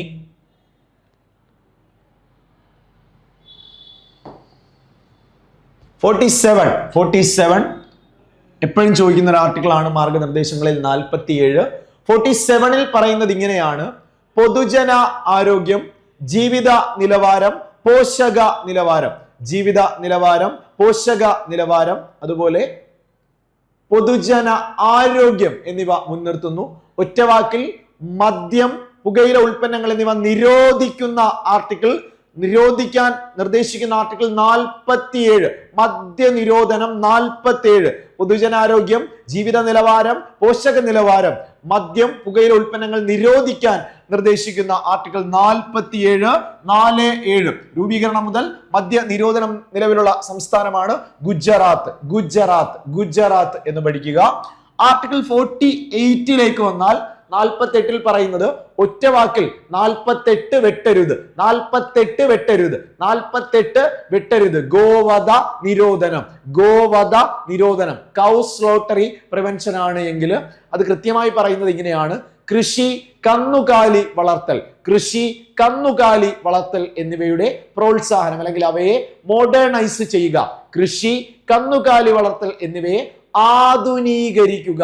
കൃഷി, കന്നുകാലി വളർത്തൽ എന്നിവയെ മോഡേണൈസ് ചെയ്യേണ്ടതാണ്. ഇനി ഗോവധ നിരോധന നിയമം നടപ്പിലാക്കിയ ആദ്യ ഇന്ത്യൻ സംസ്ഥാനം അത് ഗുജറാത്ത്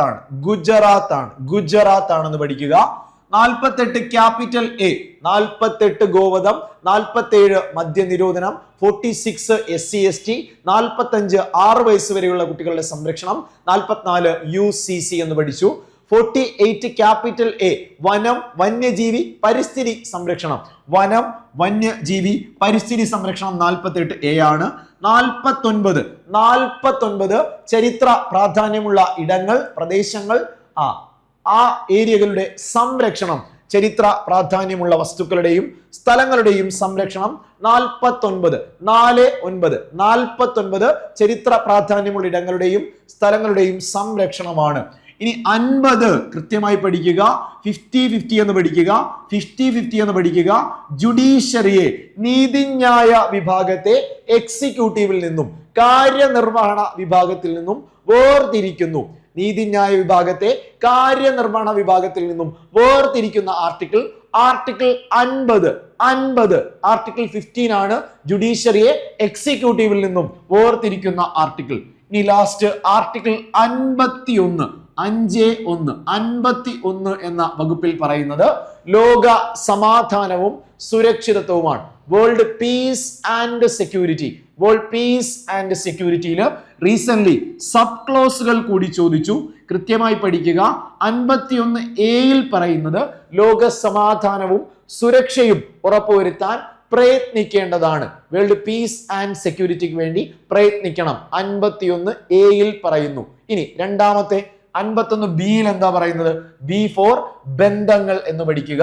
രാജ്യങ്ങൾ തമ്മിൽ നീതിപൂർവവും ബഹുമാന്യവുമായ ബന്ധങ്ങൾ നിലനിർത്തുന്നതിന് ശ്രദ്ധിക്കേണ്ടതാണ്, പ്രയത്നിക്കേണ്ടതാണ് 51 ബി.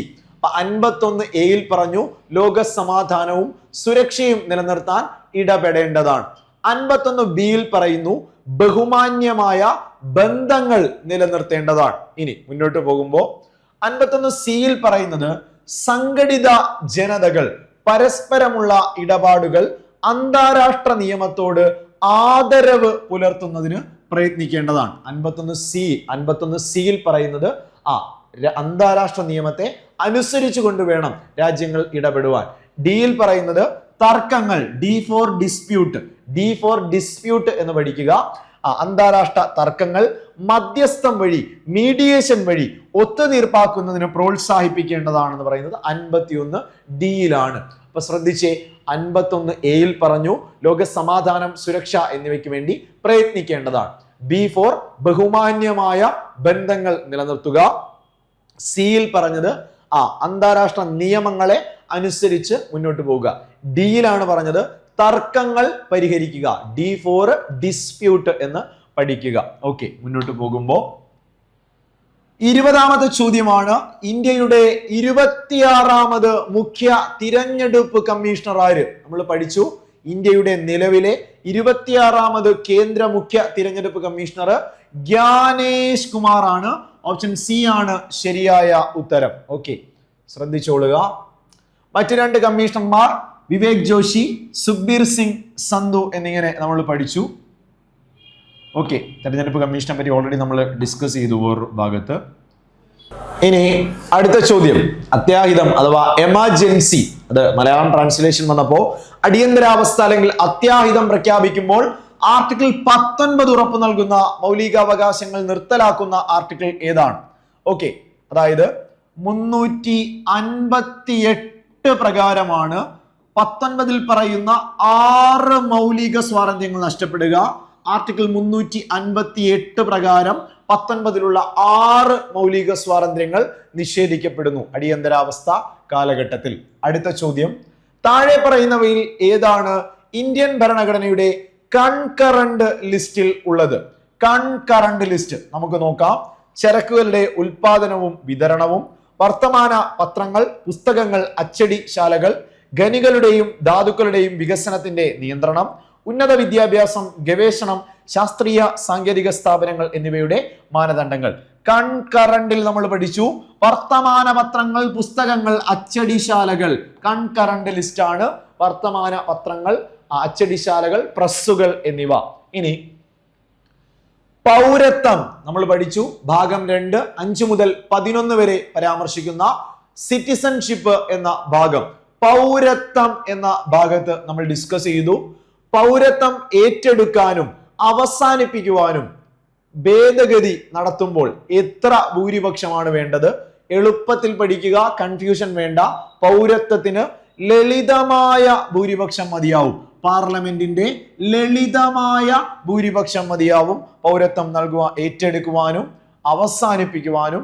പാർലമെന്റിന്റെ ലളിതമായ ഭൂരിപക്ഷം തന്നെ മതിയാവും. ഇനി ഈ ചോദ്യം നിങ്ങൾ എക്സ്പ്ലനേഷൻ പഠിച്ചവരാണെങ്കിൽ ഈ ചോദ്യത്തിന്റെ ഉത്തരം നിങ്ങൾ വായിക്കുമ്പോൾ തന്നെ പറയും. ഇന്ത്യൻ കോൺസ്റ്റിറ്റ്യൂഷനിൽ മാർഗനിർദ്ദേശക തത്വങ്ങൾ, ഇൻസ്ട്രുമെന്റ്സ് ഓഫ് ഇൻസ്ട്രക്ഷൻ എന്ന ഏത് നിയമത്തിലെ രേഖയുമായാണ് സാമ്യമുള്ളത്? 909, 919, 935, 47 government of India act. Option C 35 government of India act ശരിയായ ഉത്തരം.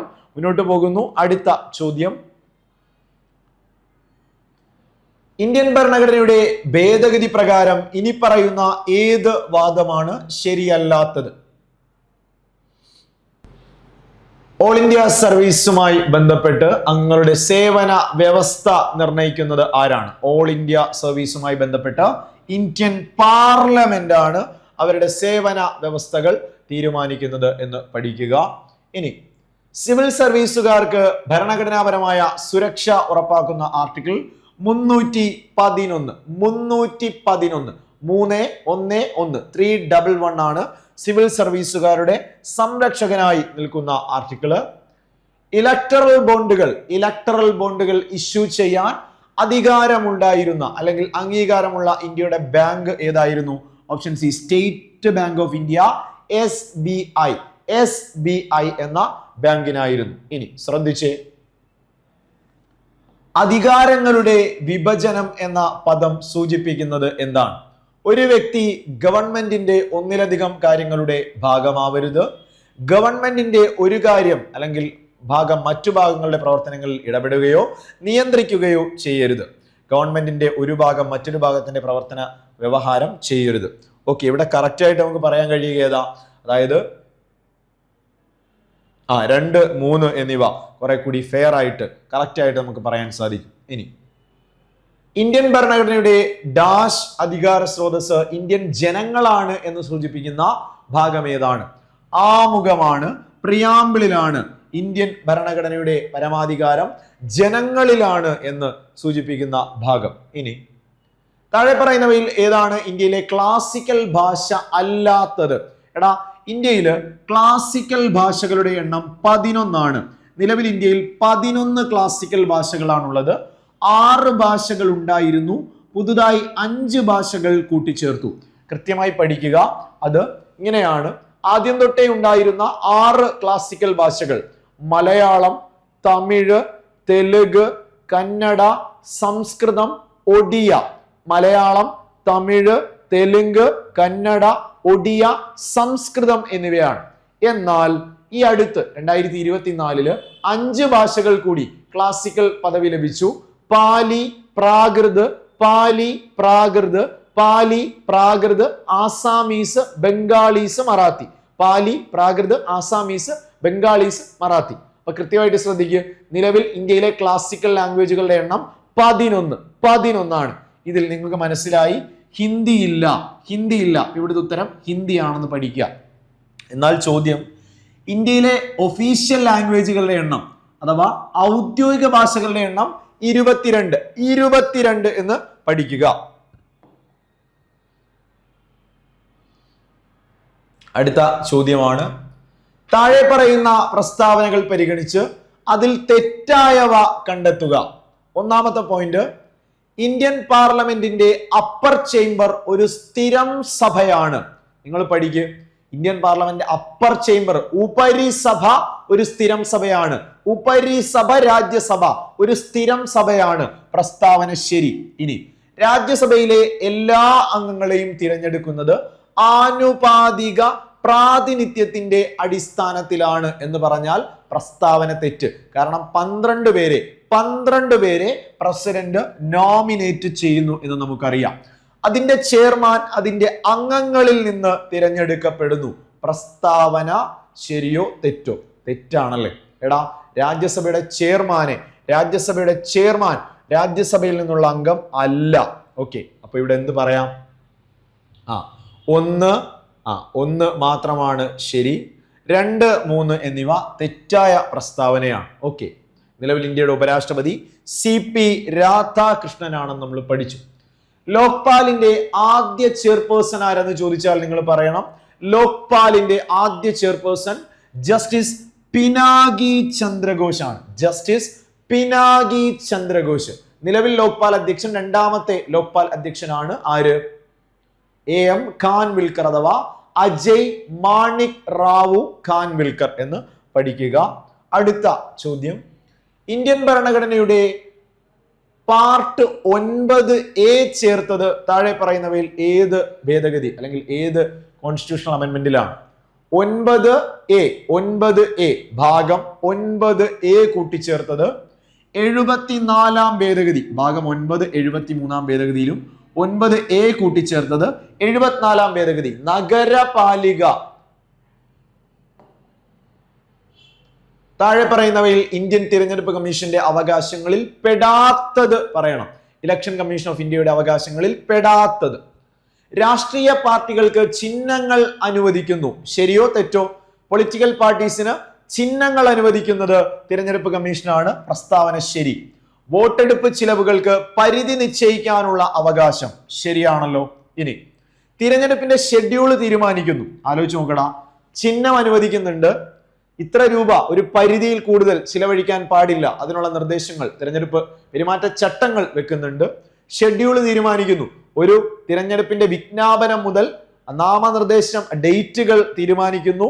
നാമനിർദ്ദേശ പത്രിക സ്വീകരിക്കുന്ന തീരുമാനങ്ങൾ, അത് സ്ക്രൂട്ടനൈസ് ചെയ്യുക, സൂക്ഷ്മ പരിശോധന, അത് പിൻവലിക്കല് അല്ലെങ്കിൽ തള്ളുന്ന നടപടികള്, വോട്ടെടുപ്പ്, വോട്ടെണ്ണൽ, ഫലപ്രഖ്യാപനം ഉൾപ്പെടെ മുഴുവൻ കാര്യങ്ങളും ഷെഡ്യൂൾ ചെയ്യുന്നു.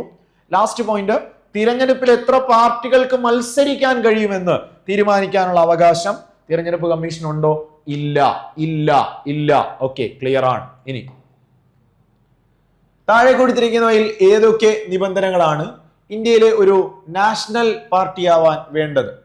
ഓക്കെ, നമുക്ക് ഡീറ്റെയിൽ ആയിട്ട് നോക്കാം. താഴെ കൊടുത്തിരിക്കുന്നവയിൽ ഏത് ഏജൻസിയാണ് വിവരാവകാശ നിയമത്തിന്റെ പരിധിയിൽ വരുന്നത് എന്ന് ചോദിച്ചാൽ director of revenue intelligence, Assam rifles, director of enforcement, പ്രധാനമന്ത്രിയുടെ ഓഫീസ്. ഇതിൽ വിവരാവകാശ നിയമം 2005 പരിധിയിൽ വരുന്നത് ഓപ്ഷൻ ഡി ആണ്. ഓക്കെ, നമ്മൾ നാഷണൽ പാർട്ടിയുടെ ഒരു ഏരിയ കഴിഞ്ഞ ക്ലാസ്സിൽ നമ്മൾ ഡിസ്കസ് ചെയ്തിട്ടുണ്ട്. അതാണ് പ്രീവിയസ് ക്വസ്റ്റ്യൻ നമ്മൾ സ്കിപ്പ് ചെയ്യുന്നത്. ഓക്കെ, താഴെ തന്നിരിക്കുന്ന ലോക്പാലിനെ കുറിച്ചുള്ള പ്രസ്താവനകളിൽ ഏതാണ് ശരിയല്ലാത്തത്? ലോക്പാൽ എന്ന ഇന്ത്യയിലെ അഴിമതി, സ്വജന പക്ഷപാതം എന്നിവ കണ്ടെത്താനുള്ള ഇന്ത്യയിലെ രാഷ്ട്രീയ പാർട്ടികളുടെ അല്ലെങ്കിൽ ഇന്ത്യയിലെ ഭരണകർത്താക്കളുടെയും അതുപോലെ ഉദ്യോഗസ്ഥരുടെയും അഴിമതിയും സ്വജനപക്ഷപാതവും കണ്ടെത്താനുള്ള സ്ഥാപനമായ ലോക്പാലുമായി ബന്ധപ്പെട്ട ശരിയായ പ്രസ്താവനകൾ ചോദിച്ചാൽ ഒരു ചെയർപേഴ്സണും 8 അംഗങ്ങളും അടങ്ങുന്നതാണ് ലോക്പാൽ. ശരിയായ പ്രസ്താവന 1+8 ആണ്. ഒരു ചെയർപേഴ്സണും 8 അംഗങ്ങളും ഉൾപ്പെടുന്നതാണ് ലോക്പാൽ എന്ന ബോഡി. ഇനി ലോക്പാലിലെ അംഗങ്ങളിൽ 50% ആൾക്കാർ ന്യായാധിപന്മാരായിരിക്കണം. അതായത് ആകെ 1+8 ആണ്. അതിൽ 50% അംഗങ്ങൾ ജുഡീഷ്യൽ അംഗങ്ങളായിരിക്കും. ശരിയായ പ്രസ്താവന സി.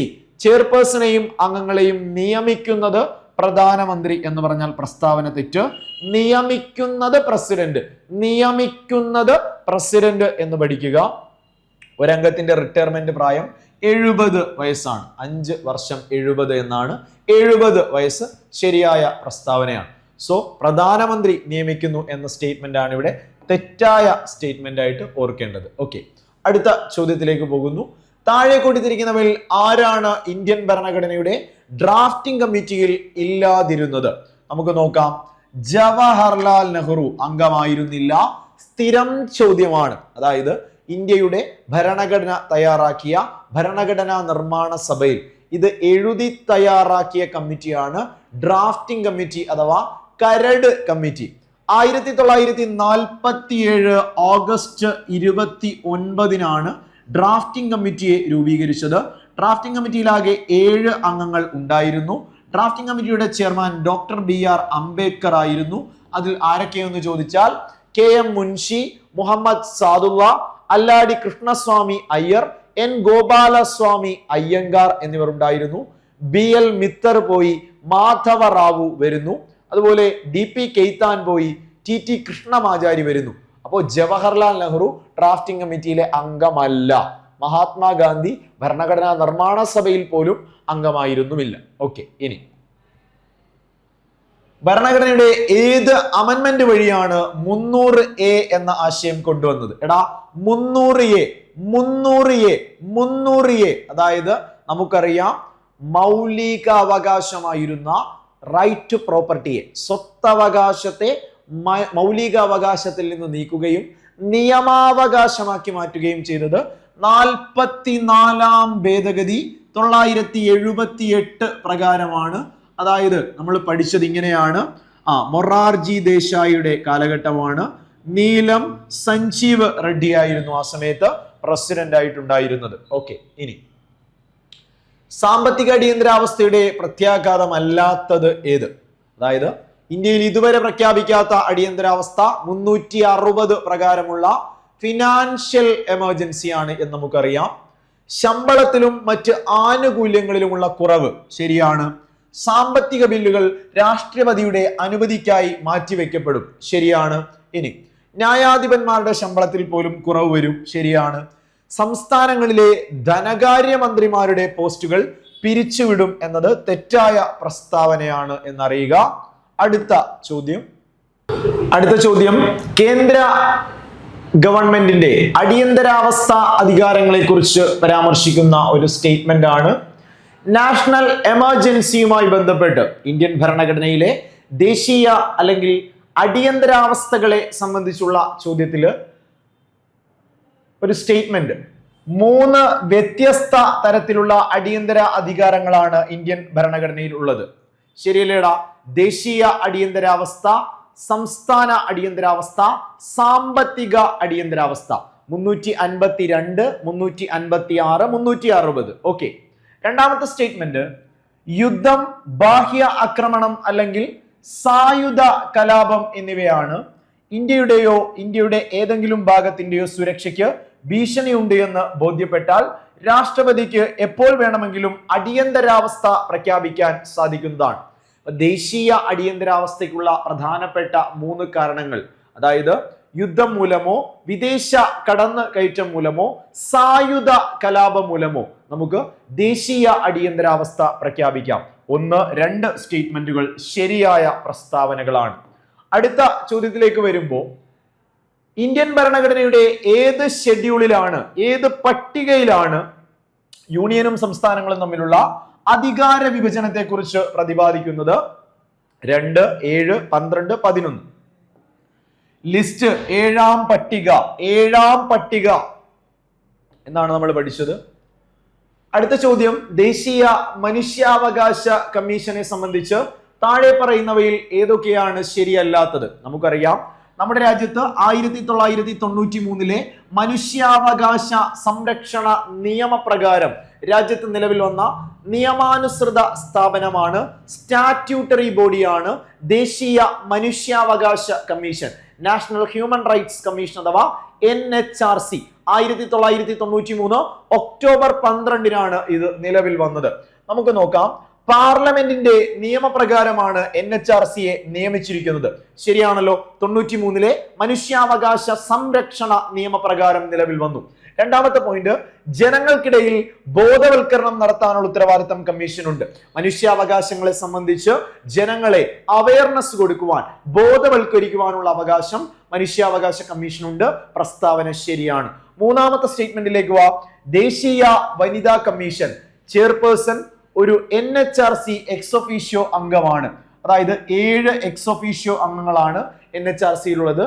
പട്ടികജാതി കമ്മീഷൻ അധ്യക്ഷ, പട്ടികവർഗ കമ്മീഷൻ അധ്യക്ഷ, ദേശീയ വനിതാ കമ്മീഷൻ അധ്യക്ഷ, ദേശീയ ന്യൂനപക്ഷ കമ്മീഷൻ അധ്യക്ഷ, ബാലാവകാശം, ഭിന്നശേഷി, ബാക്ക്വേർഡ് ക്ലാസ് കമ്മീഷന്റെ അധ്യക്ഷർ എന്നിവരാണ് 7 എക്സ് ഒഫീഷ്യോ അംഗങ്ങൾ. വനിതാ കമ്മീഷന്റെ ചെയർപേഴ്സൺ, ദേശീയ വനിതാ കമ്മീഷന്റെ ചെയർപേഴ്സൺ എക്സ് ഒഫീഷ്യോ അംഗം ആണ്. ഇനി അടുത്ത ചോദ്യം, അടുത്ത സ്റ്റേറ്റ്മെന്റ്, ഇന്ത്യൻ സുപ്രീം കോടതി ചീഫ് ജസ്റ്റിസുമായി കൂടിയാലോചിച്ച് രാഷ്ട്രപതിയാണ് NHRC അംഗങ്ങളെ നിയമിക്കുന്നത്. എടാ, NHRC-യിൽ ആകെ 6 പേരാണുള്ളത്, ഒരു ചെയർപേഴ്സണും 5 അംഗങ്ങളുമാണ്. അതിൽ നിയമിക്കുന്നത് പ്രസിഡന്റ്, പ്രസ്താവന ശരി.